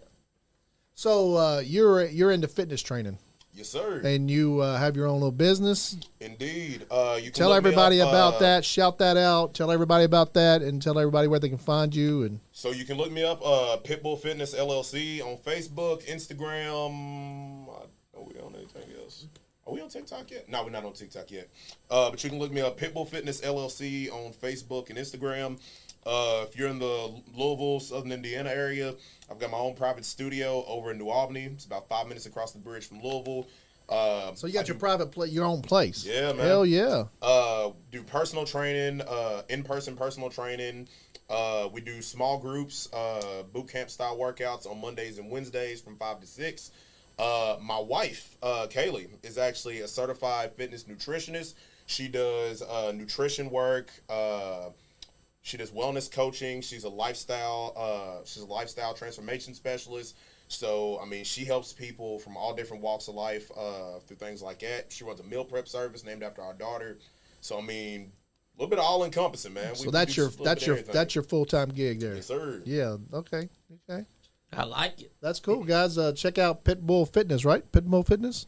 Indeed. Pitbull Fitness. If you want to Everything get follows the jacked Pitbull, like man. Omega, Everything and stays with the Pitbull. we found out today that Omega, it's his real damn name. He showed me his Real deal. He showed me his license. It says not a Omega gimmick. D on his license. It is not a gimmick. I was born Omega. You know, my mom gave me that name January 19th, 1993. Did you ever ask her why she named you Omega? I know why. So, okay. Again, Okay. I got 4 older sisters. Yeah. You know, my mom had me when she was a little bit older. Yeah. You know, so she had me after already having 4 daughters. She's like, I got a son.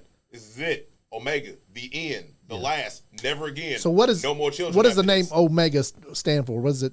Does it mean the end? So yeah, it's the last letter of the Greek alphabet, and it actually means the end. Okay. It's the end. Yep. It's the last. Okay. Yep. So Exactly. I was her last child, Omega. She was like, I'm never having any more children after this, man. Oh, Like, okay. it is Maston done. says, Aria says, hi, Daddy, I miss you. Hi, baby.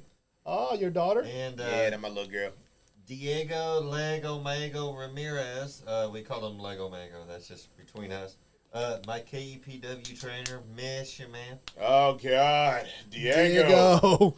Man. Hey, Diego, get in the gym with Omegas. Yeah, a little bit man. more. Yeah, Diego. If you gonna keep running your mouth on Facebook about some of these cats you about to get in the ring with, you might need a trainer for a little bit, bro. Exactly, That's he right. does. Yeah, you've been talking a Wanda mighty big said, game. I've been "Would you keeping up with believe it. But Have you seen this Omega was a motherfucker do tuba Elvis? player?" Hold on, rewind. What Mondo say? Would you believe Omega was a tuba player? Hell yeah! Best you ever find, man. Played the Hell Speak tuba. on it, Mondo. Speak on it.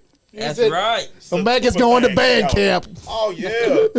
I was big into music, man. Yeah. Growing up, like I was that kid who got in trouble easy. You Yeah. know, Music's beautiful, man. see, and like the old folks used to say, idle hands at the devil's workshop. Exactly. So like my mom put me in everything. I played every sport. She had me in theater. She had me in music. So yeah, man, I was a hell of a tuba player. Hell yeah. Damn. I started playing drums when I was 3. The tuba, is that the big? Yeah, the big Yep. golden one. Okay, yeah. okay. So like I started playing drums when I was like 2 or 3. My mom put me in Louisville. There's a little bit of an infamous drum line. It's called the River City Drum Corps, and like literally they start you from ground zero. You have to make your first drum before you even learn how to play. No the drums. shit. You make you make a drum and then you got literally to had play. to make your first drum before you even got to learn how to play. Hell yeah. I mean, and it's kind of cool. It's kind of like with wrestling. You know, you got to learn how to put the ring up and learn your way around the ring before you should even be allowed to get in the ring. Yeah. So like I started playing drums since the time I was 3. What was the name of that group again? The River City Drum Corps. River Shout out to City Drum Corps. Shout Yeah. out to them. That's right. Shout out to them. But then when I started band, when I was about to start band, when I got to middle school, I started middle school in 2004. Biggest movie in the world in 2003 was Drumline. Oh yeah. Yep. So we had 150 kids signed up wanting to do band, and about 100 of them wanted to play drums. Yeah. I'm thinking I got a head start because like I already knew how to play drums. But then they were talking about, since there were so many people, they wanted to do audition camps and staying after school, and I was like, man, that sounds like a lot of work. I'm good. I'll do something. Just give me else. the tuba. Exact. Well, like we had a day where like we got to look at all the other instruments, and there was this big, loud, deep, golden, obnoxious instrument. I was like, that one. Give me that right there. And I'm sure that helped with your lung capacity and, Yeah. and helped with your cardio. Even carrying that big ass thing. My mom had actually submitted a story to the Courier Journal in Louisville when I was growing up, because I'm actually an asthmatic. Yeah. Like I was born with asthma, and I used to have to go to breathing treatments twice a week when I was younger. When I started playing the Tuba fixed that shit. it did. Yeah. Like it like tripled my lung capacity to where I didn't need breathing treatments. I don't carry an inhaler anymore. You know, That's awesome. And again, my whole life revolves around fitness now. Yeah. And that's from the time that I spent playing tuba. That's awesome, man. So Yeah. the tuba got you on the road to fitness. Absolutely. Hell yeah. Hell yeah. But hell That's yeah. fucking awesome. That's what I'm man. talking about. Hey guys, you got asthma out there, fucking play the tuba. And also, Exactly. Pick up a tuba, damn it, or a trumpet or something. you know what? Diego thinks that he's got big balls. He said, Omega, you and me should meet that ring one time.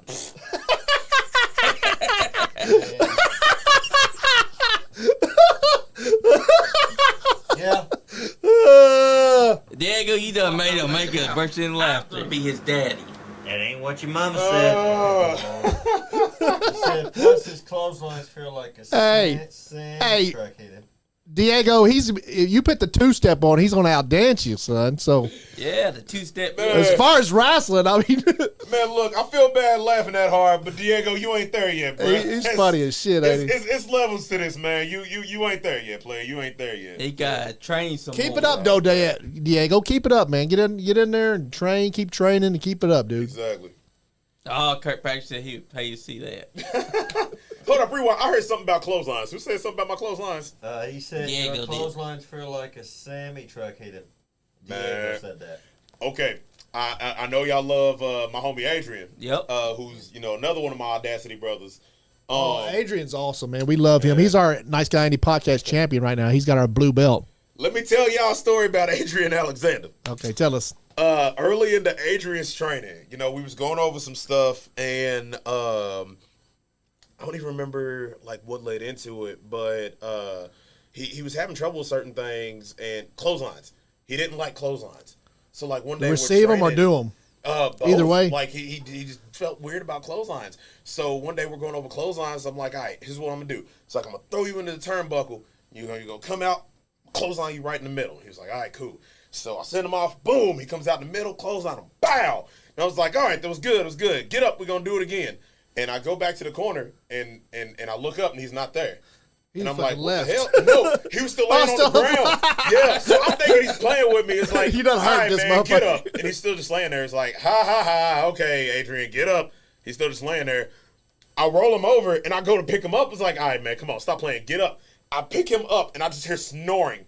Oh, I you was knocked like, him oh, out. crap. I drop him, and he just crumbles to the ground. Oh. His wife runs around to the side of the ring. She's like, what happened? I was like, I don't know. He's not awake. I think I accidentally knocked him out. Oh, my I was God. slapping in the face like, Adrian, wake up.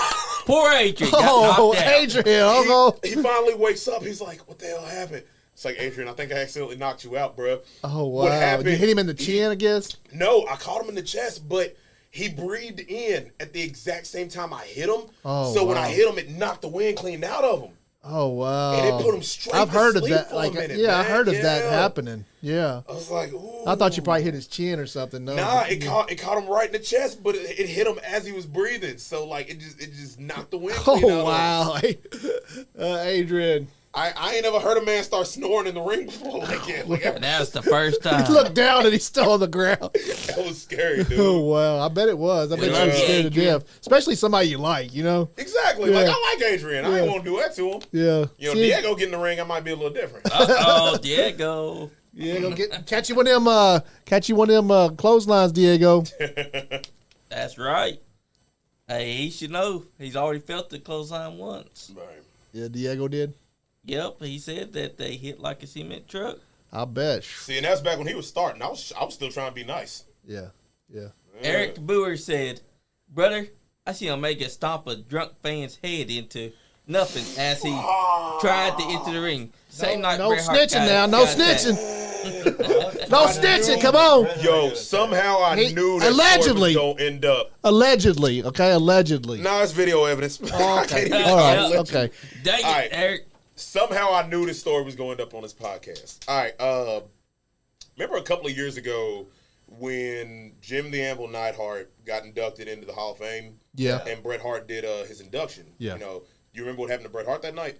Yep. Yeah, Somebody that came- fan in and Somebody came into Yeah. the ring. Yeah. Man came into the ring, you know, and just like jumped on him. Yeah. And, you know, we're at a show in Columbus, Indiana. And a bunch of the guys in the locker room are watching the Hall of Fame ceremony, like, you know, on the network. And it's a match. It's me and my boy Duke. We're about to go wrestle. Duke, you stay with a band on Facebook, so I don't know if you listen to this or not. If you are, shout out to Duke the Nuke. I mean, one of my best friends. I'll Duke get the into that Nuke. later. Shout out, Duke. That's but right. me and Duke was about to wrestle, and like right before Duke went through the curtain, somebody's like, "Yo, somebody just attacked Bret Hart." We was all like, "What?" You know, we all run over to his phone and we're looking at it, and like he plays it back, and we was like, "Yo, that's crazy!" And you know, you see everybody jump into the ring. Right before Duke goes out through the curtain, he goes, "Damn, I don't know what I'd do if that happens to me." Fast forward, we're going through the match. We're at a point in the match where I had knocked the ref out, and you know, I'm supposed to try and pin Duke, and there's no ref. You know, Yeah. so let's look around. And there's supposed to be a whole, you know, deal that happens after that. So I knocked the Duke. I knocked the ref out. I spear Duke. Boom. I go for the pin. You know, there's no ref, and all of a sudden, I think that's his friend Colin. nope, who's that? I don't know. About to find out. Hold on, Yep. let's see who this It's- is. I got you. Flynn. Oh, is that Finn? Yep. Hold on. Up, Flynn. Hey, Flint, call me right back. I got to hook you up to the. He's telling the story too. Call me right back. Flint, love you to death, bro. I'm gonna get to you in a second because I love talking to Flint. But like, you know, I knocked the ref down. I hit the spear on Duke. Boom. You know, go for the cover. There's no ref. Everybody in the crowd's counting. You know, and then all of a sudden, out the corner of my eye, I see somebody slide into the ring. And like nobody's supposed to, you know, it's not one of them types of deals. And I just see somebody slide into the ring this way. I just see a bald head go sliding this way. Immediately, I get off Duke and I curb stomp dude as hard as I can. Oh wow! Cause like I did, and it just off instinct. So he just jumped in the ring. He Yeah, deserved dude it. slides into the ring, and I mean, the second his head crossed the bottom rope, I curb stomp him, and I'm just stomping on dude's head, and I'm yelling, "Get out of the fucking ring!" Oh my bad. Oh yeah, Is you there a- can. No, you can say whatever you Oh, want. cool. So, like, I'm stomping dude's head, and I'm like, get out of the fucking ring. Security comes over, and they're trying to get him out, and I'm still just stomping on dude, and he's not moving. So now I'm pissed. I'm seeing red. So I kick him again. Boom. And it's like, get out of the fucking ring. All of a sudden, like, I stop long enough to look at him. His eyes are rolled in the back of his head, and he's got, like, a little bit of blood coming out, like, right here. I was He like, can't hear you no Yeah, I was more. like, yeah, he can't hear me no more. So He I just sort of deserved it. push him out of the rest of the way with my foot. Yeah. You know, we finished the match. We get back to the back, or like, no, I go to pin Duke towards the end of the match. You know, when we finally get to how it's supposed to end, and like I pin him, and he's talking to me. He's like, "Hey, dude, is everything all right?" I was like, "Duke, if I get up and that dude's on the outside of this ring, I'm gonna kill him." He's like, "All right, let me know if you need me." Yeah. I get up off Duke. Dude's getting carted like out of the building by security, and Yeah. like he's in no man's land. Yeah. So like I get back to the back, and the owner of the company's pissed. Like he's mad at me. Oh man, it's you. Yeah. Flash Flanagan's back there, and Flash is like shielding me from the owner because he's like, no, Omega did exactly what he's supposed to. Yeah. He's like, He's some supposed to dude jump in just- that ring. Exactly. He's like, some dude just got in the ring. How's this Omega's fault? He's like, Omega Damn did straight. exactly what he's supposed to. So like the two of them are going at it. Flash is taking up for me. The owner's pissed. He goes outside, and dude's called 911. Like dude came Call the back to police on you? consciousness. Yeah, he called 911. So we've got like 5 squad cars outside, and they're like taking statements, and like he's talking to them, and they've called an ambulance and all this. But stuff. he's okay though. he's alive. Yeah, You yeah. know. He's lucky to be. So Yeah. and I'm smart. You know, there's police outside. I know they know what's going on. I'm not leaving because the last thing I need is a warrant. Exactly. But in my brain, I'm like, yo, it's a Saturday in Columbus, Indiana. I'm like, please don't let my black ass go to jail. Be in jail till in Monday Columbus, morning. Indiana, till Monday morning. Yeah, exactly. Like, yeah, that's bad news. So I'm just sitting there the rest of the night waiting. All of a sudden, the show's over. All the fans start clearing out. State trooper walks in the back door where the locker room is. He's like looking around. I just raised my hand. I'm like, all right, yeah, That's I me. know y'all here to see me. He walks over to me. He's like, I'm guessing you're Omega. I was like, yes, sir. He's like, do you have anything you feel like you need to tell me? I was like, sir, y'all been here for over an hour. I'm assuming that, you know, everything's been explained to y'all. I don't really have anything additional to say. He was like, all right, that's all I needed to know. And I'm waiting for him to tell me to stand up, put my hands behind my back. He goes, all right, that's all I need to know. And he walks towards the door. I'm like, that's it? Yeah. And he looks at me. He was like, well, I mean, he was like, do you have a statement or anything you'd like to make? I was like, no, I figured. And he cut me off immediately. He was like, sir, his exact words were, sir, if I'm at work and somebody gets in my police car, it's not going to be a good day for them either. Yeah, exactly. And straight. come That's to find cool. out, That's yeah, cool and, that they you know, did and like he talked to me for a second. Come to find out that, you know, I stopped him half to death. He had a concussion, like he was indefinitely concussed. But even with even under the suspicion that he had a concussion, when he started talking to the cops and the paramedics, they're like, "Sir, you Drunk seem as to be fuck. slurring a little bit. Like, you know, you okay? You had anything to drink tonight?" We're in Bartholomew County at a 4-H building, which is a dry building, and if I'm not mistaken, that's a dry county. Yeah.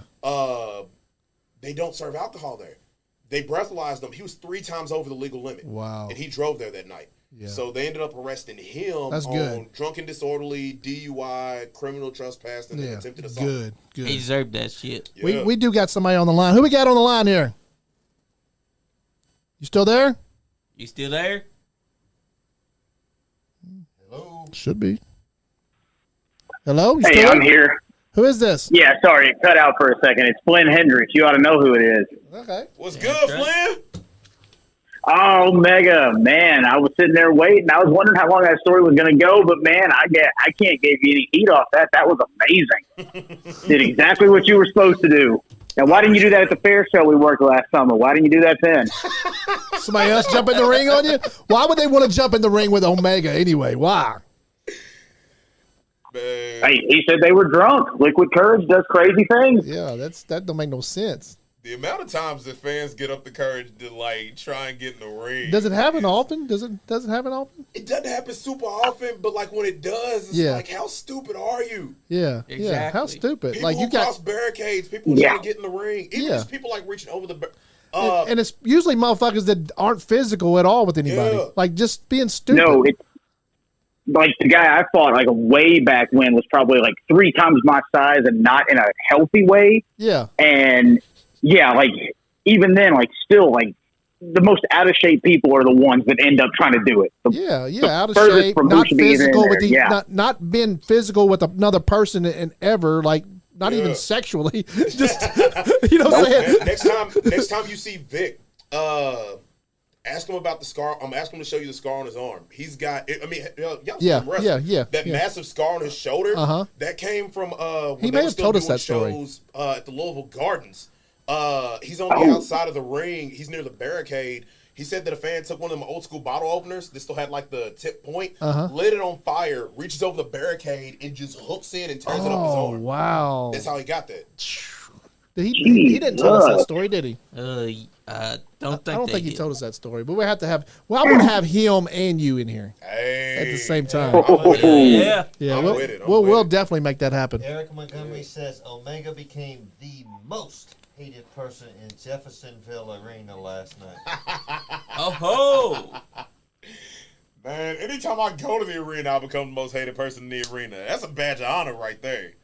I love pissing off people in the arena. that's right. But now, last night we go ahead, Flynn. Go ahead, Flynn. Oh, I was gonna say, I think me and you were like neck and neck right there too. Because if it's not you, it's me. If we're not on the same show together, it's one of us that's getting in trouble for getting too much heat or whatever it may be. Basically, doing our job.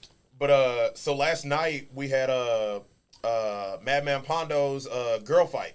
You know that he runs.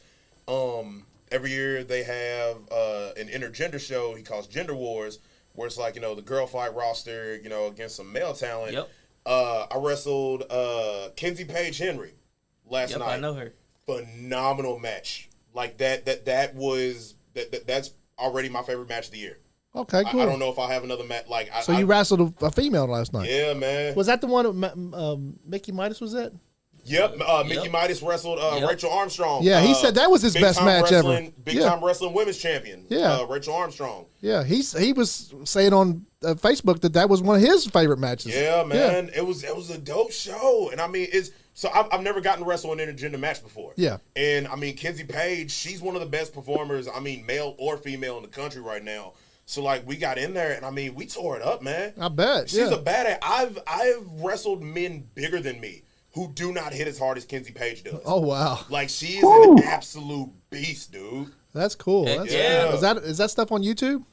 Not yet. The show got recorded, and as soon as it goes up somewhere, Man, I'm gonna find it immediately. I wish these. Let us know. We'll check it out. I wish these promotions would start putting their stuff on YouTube so that people can see them. You know, see that stuff. I know a lot of those girl fights get recorded. I'm not sure how it gets distributed. I don't know if he like puts out DVDs or YouTube, he sells them or something. But like, man, as soon as I can get the video of it, I'm putting it out there because that match was, I mean, straight up fire.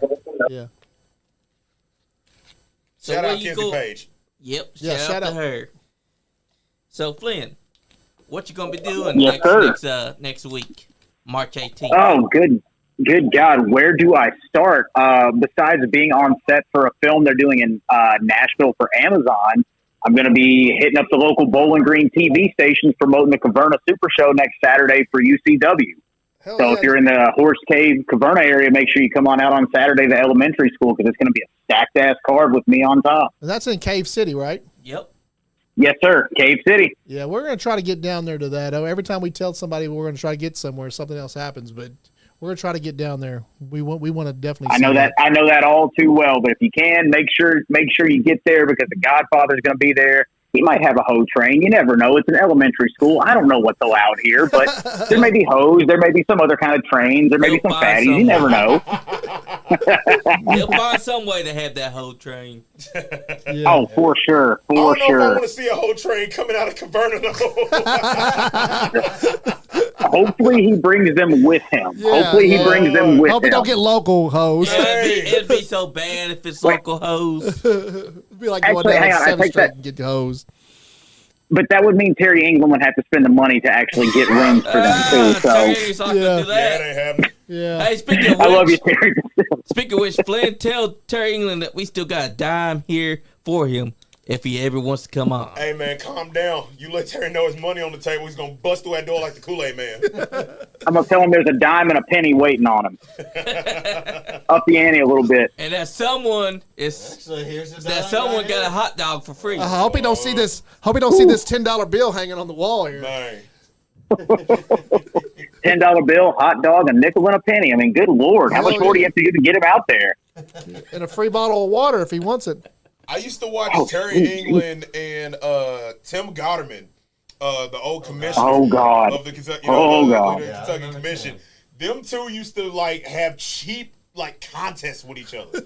It's like they would have these contests Yep. to see like who could spend the less money or who could get the God, most yes. stuff for free somewhere. It's like, man, y'all the two most cheap bastards I've never met in That's my life, funny. man. That's They probably got more money than all of us combined. Exactly. That's the problem. That's the thing. I got one that'll top that. I don't know if you've heard this one or not, but a while back, him and Terry and Wolfie D got into a fight in the locker room, right? Oh. Wolfie has Terry in a rear naked choke, and Terry's struggling to get out. He sees some change that's on the floor. He stops trying to fight that and starts trying to scoop the change into his pocket. And Wolfie just gave up and let him go. While he's in the real show. Man, Yeah. that is the That most sounds- terrible Almighty thing I've ever dollar. heard. That sounds like Wolfie's like, what the Eric Montgomery said that's one hell of a payday right there. I mean, got the dime, the hot dog, the $10 bill on the wall, the free bottle of water. Eric Montgomery said that's one hell of a payday right there. I'd take that. I mean, if good was a Lord. wrestler. As if he ain't making that with having me on top of his shows. I mean, I don't know what else to say.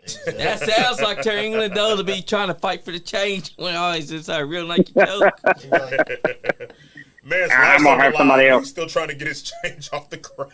Look, I'm going to have somebody else pay it. Do y'all have to hunt him? When I die, they're burying me with the money. Do y'all have to hunt him down after the shows? No, he just sits there. It's like he's trying to wait you out and see if you're going to leave before he tries to divvy it out or he passes it off. Yo, Somebody Flynn- else. He plays the waiting game. Flynn, do you remember what happened at Caverna last year? What specifically? I remember a lot that happened at Caverna last year. So the show's over, and I guess most other people had already went to Terry and gotten paid. Me, me, James Kendrick, and Brandon Wolf. Like, we're all still just waiting around. I was like, man, ain't nobody seen Terry. So we figured out You where gotta go he to set him. up. But see, normally Terry's really good about going around, make sure everybody gets paid. Yeah. It takes Yep. forever, but He- normally, he makes his rounds and does it. Yeah. Apparently, you had to go to him that night. So we walked in there. We figured out where his office was that night. We walk in. I'm in the middle. James Kendrick's on this side of me. Brandon's on this side. Terry looks up, about shit his pants. Like, he's like sitting there counting money. He looks up at me. And he's looking at me and James. He's like, "Oh, Mega, brother, don't ever do that to me again." He's like, I look up at you and he's like, and you look like you're about ready to kill me. He's like, and then I look over at, James and he looks like he's about ready to beat the hell out of me. He's like, but then I look over at Brandon and I'm like, okay, I'm fine. I don't have to worry about it. I remember that because that was right as I was walking out and I heard him say that. Terry's starting to sound like Mr. Krabs sitting there counting his money. Man, scared the hell out of Terry that night. That's funny. That's how we like Terry, though. Scared and off guard. Yeah. Keeps him honest. Scared and off guard, clutching them coins. Exactly. It keeps the man honest. As honest as a promoter could be, anyway. Boom. Hey, me and Terry actually have conversations sometimes. I love Terry. I love Terry Same as much here. as I can actually love a promoter. Yeah, he's one of the best as far as that goes. And he's also the best at leaving you 8-minute voice messages that have a lot of truck noises in them too. That's about I it. got that too. And they always stop at some point because he doesn't want to get caught like on the phone in the truck. So it'll be like 2 minutes in and then just nothing for like 30 seconds, and then he just picks back up on it. Hey, sorry, there was a cop on the side of the road. Sounds exactly like him because that's what I get. But no, I love Terry. Terry England was the first person to ever book me in the state of Kentucky. That's cool. So I got mad respect for Terry England. Yeah. And he's the one that pulled me back in 2 years ago. Him and Vic, both of them. Yeah. So I can't say a bad thing about him. I'll joke about it, but that man knows what he's doing. I'll give him that. Terry sent a card. Was one of the first person. He's one of the first people to send something to my wife when my daughter was born. Okay. Yeah. Terry's Oh, one of the wow. first people to reach out. That's cool, man. That's cool. That's good. That is very cool. Yeah. Yeah, it is. No, we love Terry. We love giving For Terry sure. hell, but we love Terry. Shout out to Terry England. Yeah, 'cause Yeah. That's right. we know shout we out ain't to getting that money, so we're getting our stuff other ways. So we do what we can. UCW, these guys are having a big show down in Cave City on what date? It's going to be March next 18th. Saturday, March 18th, and the main event's got 4 stipulations in it too. It's a tag match, but depending on who gets pinned, if I get pinned, I lose the only active title Terry's got right now, the Southern States title. My tag partner gets pinned, Francisco Chiazzo, he loses $2,000. Brandon Wolf gets pinned, he's got to get his head shaved, and if Chris Michaels gets pinned, he's got to retire. So it's 4 stipulations on the line for this tag match. Wow. And speaking Yeah. of the Southern States title, we got the longest reigning champion right here inside the studio. with That's us. it. Oh, Oh, that's right. somebody's getting close, though, that's- ain't they? I'm coming for that mark, and everybody was telling me it was Brandon Oh, Wolf, but wow. I've already beat his. So you're the champion down there, right? Right now, yeah. Heck And I've yeah. had it we're going on, let's see, this is March now, 14 months? Wow. How long do you have it, Omega? Yeah. 400 days. 400 days. Omega Oh, might so I have am to- getting close. Yeah. Omega might Sounds have to to me come like, down. yeah, I'm saying, sounds to me like I might need to change my plans for the 18th. Because I don't like his Right? Oh, Well, shit.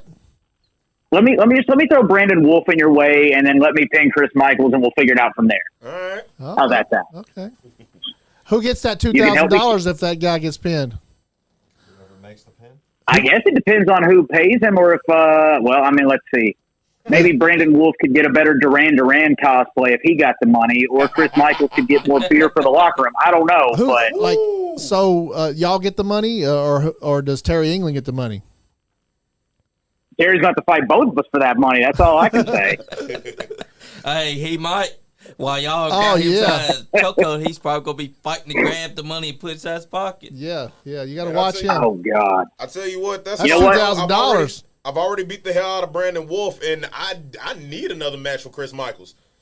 Yeah. Me and Chris Michaels have wrestled once, and he took the easy way out the match. You know, he put me out the ring. I wrestled Chris Michaels in a triple threat match.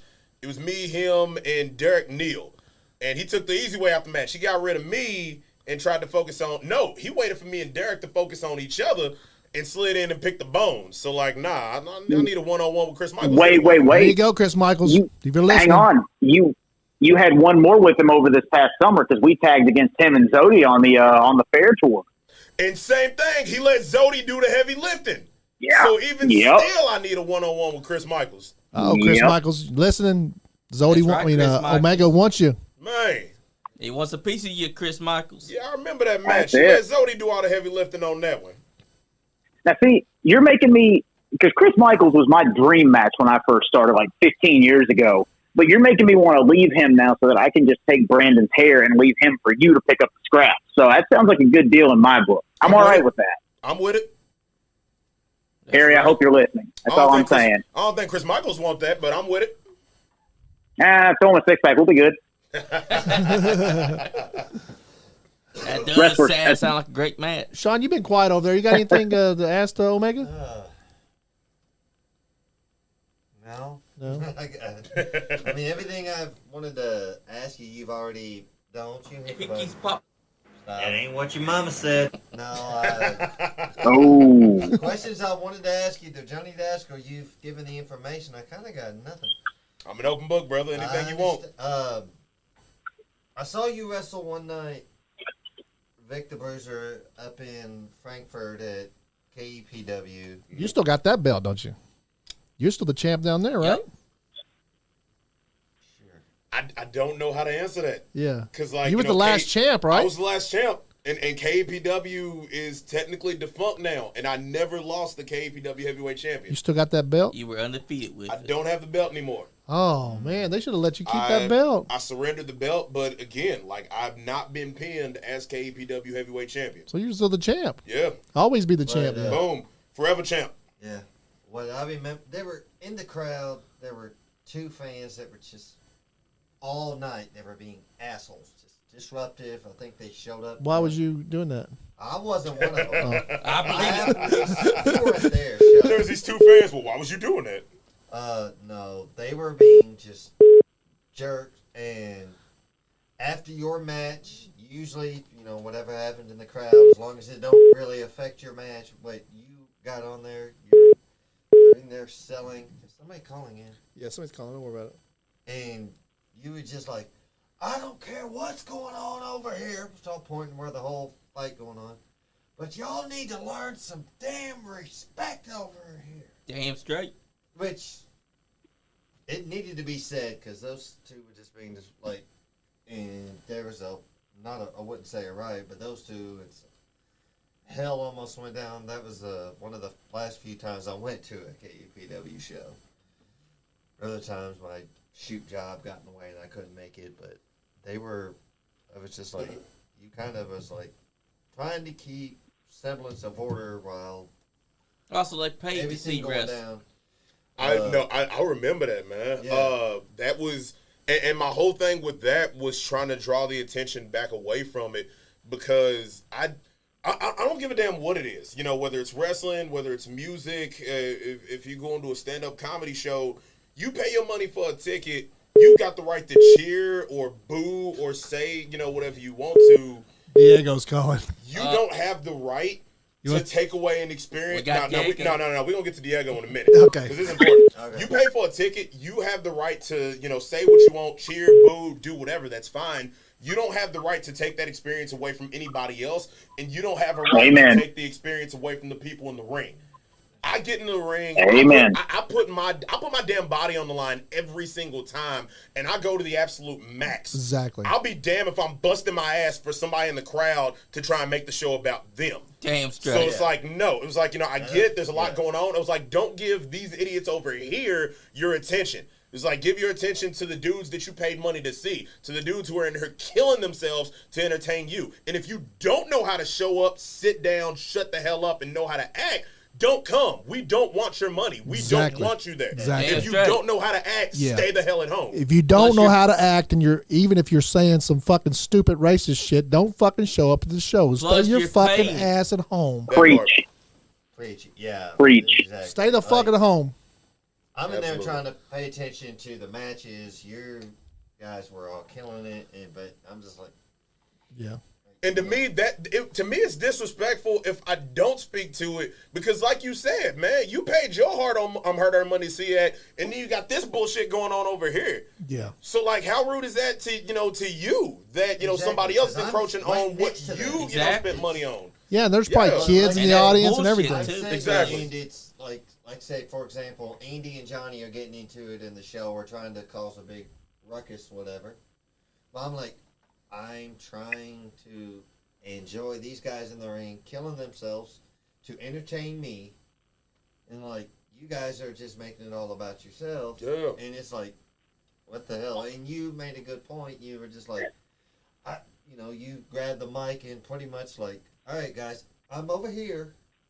Ignore that shit. I'm right here. So, Yeah, like, those people ought to right. like that's not stay the what fucking you home. said, but We want fans to come out to the indie shows, but if you're a fucking asshole and you're gonna disrupt the show, or you're gonna make some smart ass racist comment, keep your fucking ass at home. We don't want you. And if you're watching my show and you're a fucking racist, smart ass fucking bastard, don't watch my show either. And fuck off. Amen to It's that. funny. We've already talked about the induction ceremony where Bret Hart got jumped. Yeah. The most memorable part of that whole thing to me is the second it happened, everybody who was ringside jumped in the ring, and I mean, Yeah. like FTR Handled got in the business. ring, and like Dex Harwood is stomping dudes' brains out. Yeah. They finally get the ring cleared out. Everybody's checking on Brett. Rockstar Spud. What the hell? Drake James Curtin. Yeah. He gets on the microphone. He was like, "Ladies and gentlemen, pay absolutely no attention to what just happened. Focus your attention back on Bret Hart. Let's get this thing back on track. Exactly. Do not give this idiot over here your attention. Let's get this thing back." I think I seen somebody jump in the ring one time with Macho Man and Hulk Hogan. They fucking beat the living shit out of that guy. I was like, beat his ass. I've seen Triple H ignored that he was selling. Get up because an idiot came in to attack Stone Cold, so he jumps up, grabs him, and hits him with a German suplex. German suplex the motherfucker. And if you watch that video, the ref gets in on it. Like the ref. Oh yeah, the ref is like kicking his ass. The ref put the boost to him. Yeah. So if you're dumb enough to get in the ring with professional wrestlers, if you fuck You're around, fair game. you fuck around, you will find out. And you're fair game too. There you go. Call. For sure. I ain't going to incapacitate. I'm going to put your lights out. Because again, it's 2023, man. You don't ever know what somebody's intentions are. You don't know what somebody's coming in the ring with. That dude in Columbus. Columbus has a KKK chapter in it. Yeah. Like there's an active Klan chapter in Columbus. And fuck I see those some clans, random too. dude sliding to the ring. Hell no, I wasn't actually going to let him get to his feet and figure out what he was doing. Yeah. I stomped his daggone brains in. Yeah. If you're a Klan member, you're a bitch anyway. Austin So Diamond says, "Gentlemen, I'm sorry. Amen. I can attest to the fact that Omega is a consummate professional. DJ He's the DJ epitome Eric. of a Yep. professional. Much Eric respect to Montgomery. him. Oh, somebody else is on the line. Love Who's- Austin Diamond to death. That's Austin Diamond's like a little brother, man. Love that kid. Yes. Yeah. Who's on the? It's DJ. It's Eric Montgomery, aka Yeah. Who is DJ, else on the? Who's on the line now? Flint. Flynn. Hey, Flynn, we got some more people wanting to call in, and I'm gonna let you go, okay, buddy? Thank you for calling in. Love you, homie. That's right. You hear me? Well, Show, all right. hey, appreciate you, man. If you don't like and follow us on YouTube, if you can. Absolutely, and I'll make sure everybody else does it too. Hey, And I man. know you hear me. Appreciate you, man. Thank you very much. Appreciate you guys. Thank you. Love you, Omega. Love you too, bro. Austin Diamond said, "I remember last year in Have February, whoever wants to call back. Omega Have Diego was call back too. ready to handle a problematic lad in the parking lot. He remembers what now? Last year in February, Omega was ready to handle a problematic lad. This is DJ Eric. DJ Eric. DJ Eric Montgomery. What's up, buddy? What up, my dude? What's up, DJ Eric? What up, Omega? What up, Eric? How you doing, man? You know, same stuff, different day, bro. I want to say something, brother. Last night, getting to see you wrestle for the first time in like years, Diego, call back. I felt good because remember, I watched you grow from like a little puppy dog, Omega. Now you're grown, you're kicking ass, taking names. I'm proud to call you my friend, my brother, but most importantly, my family. I appreciate it, Eric, man. I love you to death, bro. Even though you got so much shit last night for that promo. Man, it was the best last night. Girl fight, gender wars, you and Kenzie killing it, you know, and like you said, Mickey and Rachel Armstrong, that was one heck of a match. Did you have a cool promo last night? Man, Can you cut it now? Man, cool wasn't the word. Can you cut it now?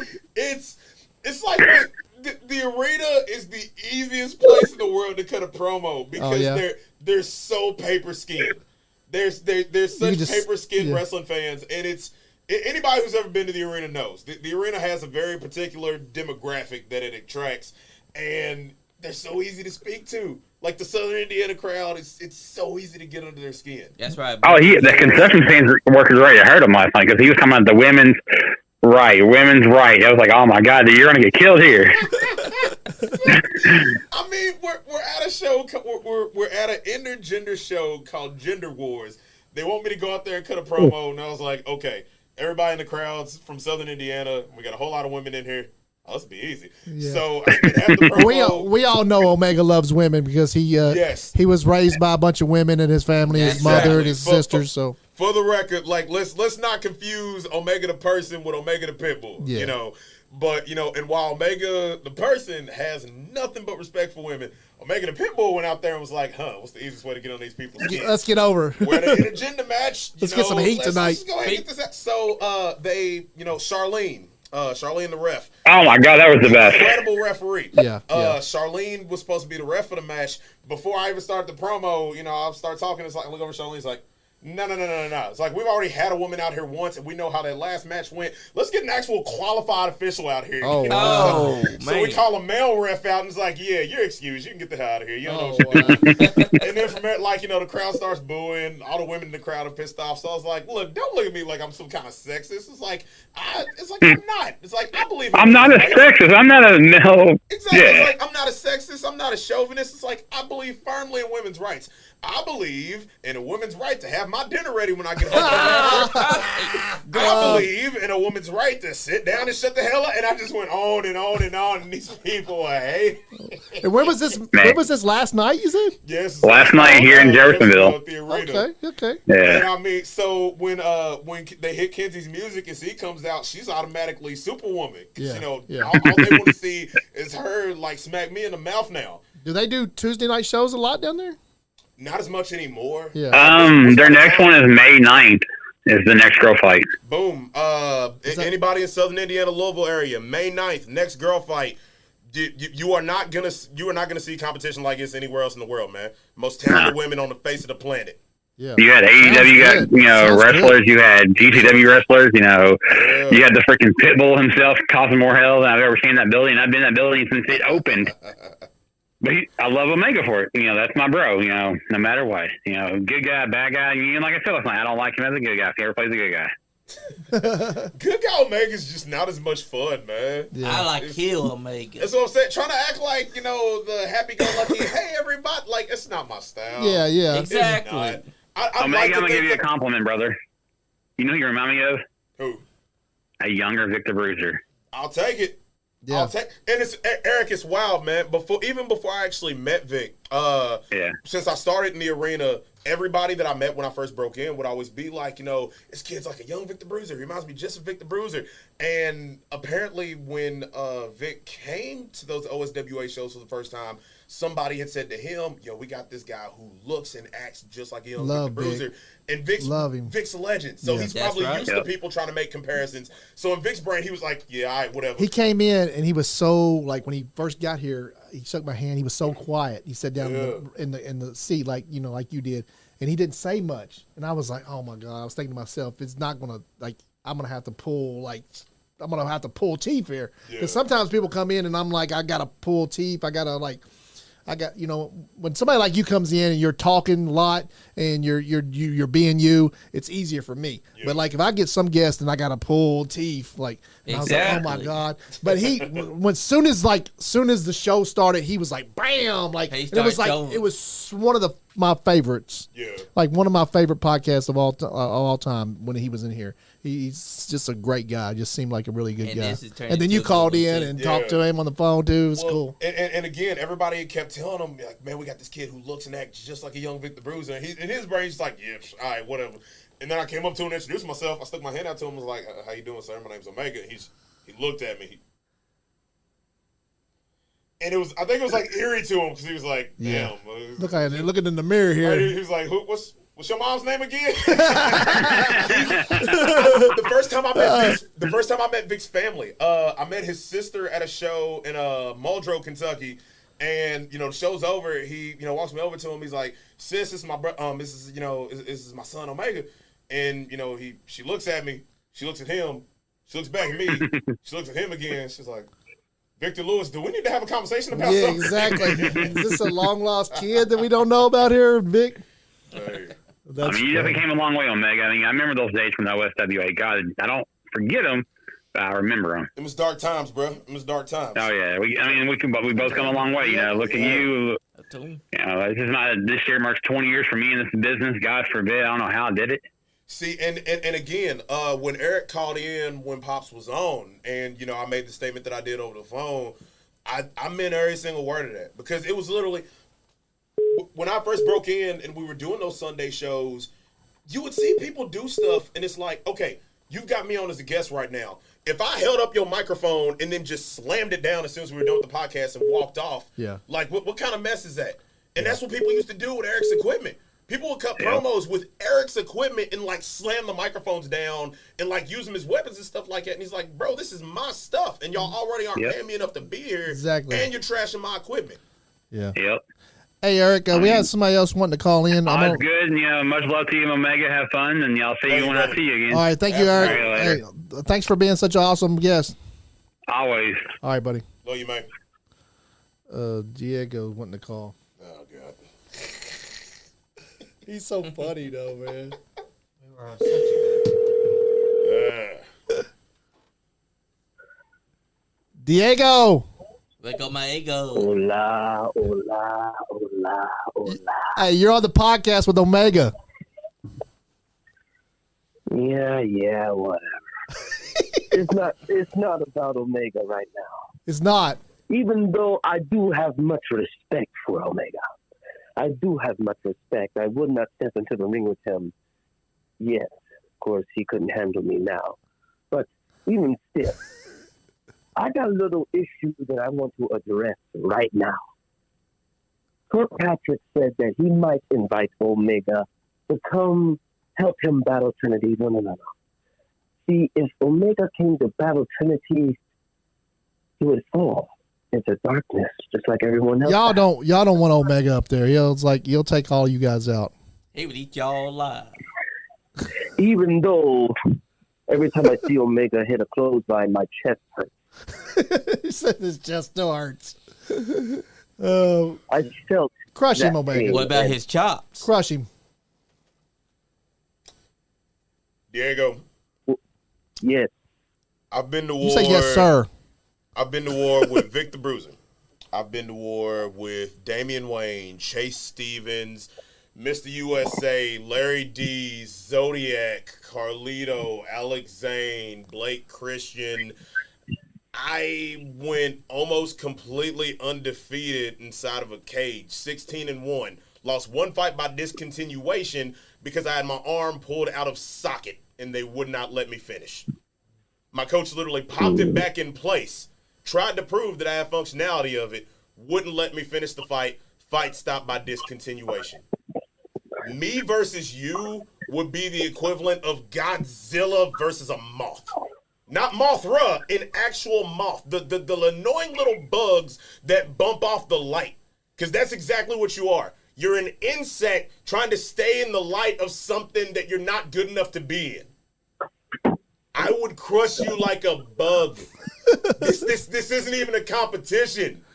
I would slaughter you, dude. You know what? They would find like one piece of your skull in Jeffersonville and the rest of it halfway to Texas.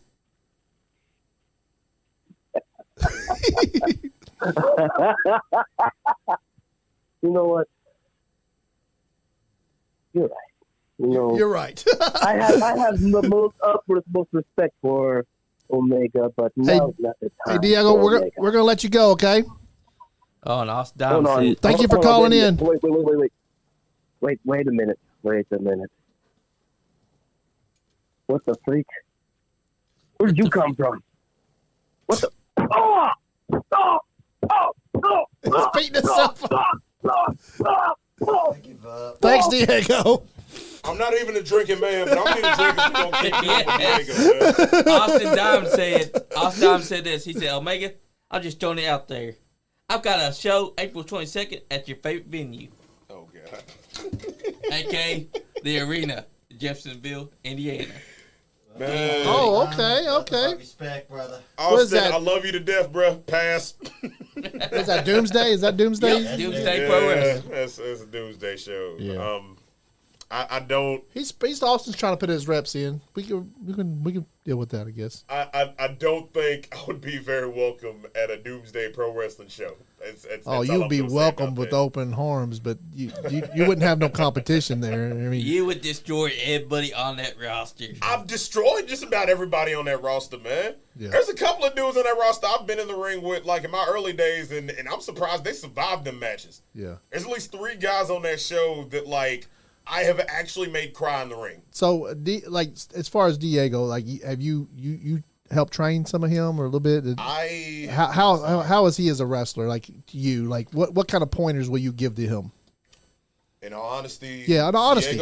Diego wasn't really around long enough for me to even be able to comment on it. Yeah. He popped up like right towards the tail end of KEPW. Yeah. So I mean, he went to when we would have class, you know, a couple of times, and then like KEPW, you know, went defunct. Yeah. So in all honesty, I didn't even spend enough time around Diego to really comment In all reality, on how he was then. But I've seen some of his work on YouTube now. Yeah. He needs a good trainer, don't he? Yeah, player, you need a couple more reps in you. Well, you know, because Diego, as far as being an entertainer, he does the whole Elvis thing. He does the Michael Jackson thing. He's a legitimate entertainer. Oh, yeah. Like, Diego, we really want you to get trained good, man, so you can actually become a really good wrestler. You get on here, you entertain us. We're friends of yours, and but you're not Get on a trainer, guy. Get a trainer. And there's go enough to a people school out there to do it, man. Like, even if you just look around Kentucky, Larry D, hell of a trainer. Yes. Hell of a coach. And his school is reasonable. Yeah. His school is very reasonable. Because me and Johnny thought about going down there. You know, I still have some health issues that I'm taking care of. And Johnny's, you know, we're trying to come up with the money for Johnny. But his training is very reasonable. And you get Larry D and you get Max down there trying to train you. Get down there. If you say that you can't afford a school, then that school is very affordable. Yep. And Larry D, hell of a trainer. Roger Ruffin in Northern Kentucky. Yes. Yeah. All kinds of talent, you know, that Roger Ruffin's helped train. Yeah. Obviously, there's, you know, OVW in Louisville, you know, if you can afford to go the OVW route. But, like, man, there's enough people. I don't know if they still do it, but I think the Waddells. Yep, out they that still way. train. Ray and Chris Waddell. I think they used to, you know, help train people. We do like Kyle Maggart used to help train people. Yeah. Appalachian Mountain Wrestling. Yep. Kyle Maggart's Appalachian. awesome. Yeah. And you know, we do like you, Diego. We do know you got He talent. got his ass beat by Kirkpatrick while he was on the phone. He said, "How did y'all like the beatdown that Diego just got?" He was beat on him. Kirkpatrick just beat you up. Yeah, he Beat just up beat Diego. Diego up while he was on the phone with us. Hell yeah. Thank you, Kirk. Thanks, Kurt. Shout out Kirk. But Patrick. Diego, please get some proper training because we like you a lot. We think you're entertaining. So And the reason why you got your ass beat is because you didn't get no training Kirkpatrick has. yeah, take your ass to a pro wrestling school. At least hit up someone like Larry D and get some training. Or hit up Roger Ruff. Larry D's one of the best in the game at it, man. Yeah. He used to help so many of us out, like when we were first starting out. So at this point, we've been on here almost 2 hours now. At this point, I let everybody say their last words. I'm gonna let Sean Johns go first. Omega, sir, thank you for coming in, brother. Johnny, always a pleasure, brother. Andy, can't say enough nice things about you, boss. Well, thank you. Not You can just though us. if you want to. I don't want to. You can say all. Everybody else watching in the comments, everybody that called in, even Diego. Okay. Thank you, everybody, and stay nice. Johnny, go ahead. I just want to say thank you, Omega. I knew that this show was going to be great because the moment they start talking, I knew you already had it. Yeah. I want to thank Sean Johns. Always a pleasure. Yes, sir. Andy, you're a great host. And since Sean won't kiss your ass, I have to. Oh, yeah, please. You're the greatest host ever. It's your job. That's actually true. That's actually true. I get paid for that. Well, actually, I don't get paid. I get paid in water. Say something nice for me. Andy, Be nice to me. Andy has great hair. Yeah, thank because you. AJ More. Kazana said so. More. Also, he got a great shirt on. Adidas. All day I think about sex. Talk about my underwear. What? It's sparkly. Go ahead. Go ahead, Omega. And also- How would you know? And also, thank you, Kirkpatrick, for beating Diego's ass. Thank you, Kirkpatrick. Omega, it's your voice now. You say whatever you want. Put over your business. Put over your social medias. Tell everybody where you're going to be wrestling at. All that good stuff. So this Friday, we got a show over at the arena. Cincinnati Championship Wrestling invades Jeffersonville. Saturday, 1416 Spring Street. Show starts at 7 o'clock. I will be in action, triple threat match against Blake Money Wright and Party Mike. And then, of course, my Audacity homie, the Cincinnati heavyweight champion, the Golden State God, Carson Drake, will be in action with yours truly in his corner against Matt Diesel with UFC legend Dan the Beast Severn in his corner. Next weekend, we got a doubleheader coming out of West Virginia. Big Time Wrestling, Lords of the Ring, doing shows Friday, March 17th, and Saturday, March 18th. Going to be 2 awesome shows there. We've got Derby City Wrestling. Coming to Louisville. Coming to Louisville, the Norton Sports Complex down on West Muhammad Ali. It's going to be debuting Sunday, March 26th. Feel free to follow me on social media. Follow me on Facebook, Omega D. Follow me on Instagram, Omega the Pitbull. Twitter, Omega Bleeds Gold. YouTube, 502 Pitbull. Feel free to follow my business page, Pitbull Fitness LLC. Even if you don't live in the local area, I also do online training, remote training. We can cover all bases no matter where you are. I've got clients right now in 5 states and 1 internationally. So, I mean, we can cover all your bases there. I want to thank y'all for having me out tonight. Oh, man, we appreciate you coming. It's been an absolute blast. Anybody out there who's listening, thank you for tuning into it. Anybody who's ever taken the time, over the past 6 years to give me advice, wisdom to help, pass along any kind of nuggets to me, thank you so much for that. I promise you it did not go, your words didn't go in vain. They were not wasted. They were not lost. Any bookers and promoters who, have ever taken a chance on me over the last 6 years, thank you from the bottom of my heart. Kaylee, thank you for putting up with me. Yeah. My daughter, who should be at home asleep right now. I don't know. We'll find out about that. Yeah. It's still early. It's only 10. Love you to death, baby girl. But no, man, seriously, everybody, who's been on this journey with me from the beginning, thank you from the bottom of my heart, man. I appreciate the hell out of y'all. And I want to say thank you, Omega, for coming in. Everybody out there in the fan land, we appreciate you guys for watching us. Check out Omega if you want to get jacked, because this guy's totally just fucking ripped. He's jacked over here sitting next to us. That's right. Check out Pitbull Fitness. And like he said, he'll train you online. He's got 5 states where he's training people online. So get the man to train you, because he's like fucking jacked over here. So, and then check out Mondo, the DJ, on Facebook. That's right. I want you to go and check out Bobby Blade's YouTube channel. Subscribe to that, because he's got all the old wrestling there. Check out Nice Guy Andy podcast on YouTube and Facebook, and make some do some comments and help us out, because Facebook we're monetized on Facebook. So comments, shares, likes, all that stuff helps out the podcast. And if you guys can check out our stars on Reels, send us a buck or two every once in a while if you can see us, and we appreciate it, because this thing we do is not free. And check out Royal X, our main sponsor, Royal X, for all your internet gaming needs. Check them out on Facebook. Tell them Nice Guy Andy podcast sent you, and they will give you $5 in free play. And check out, Christina's Sweets Shop on Facebook. She's got all the good cakes. So you want to customize cake made. She made us a Nice Guy Andy podcast cake just a couple days ago for one of our last shows, and it was freaking delicious. And so thank you, as everybody. And if you're not having fun, you're not getting none. Damn Skippy. Nice Guy Andy podcast.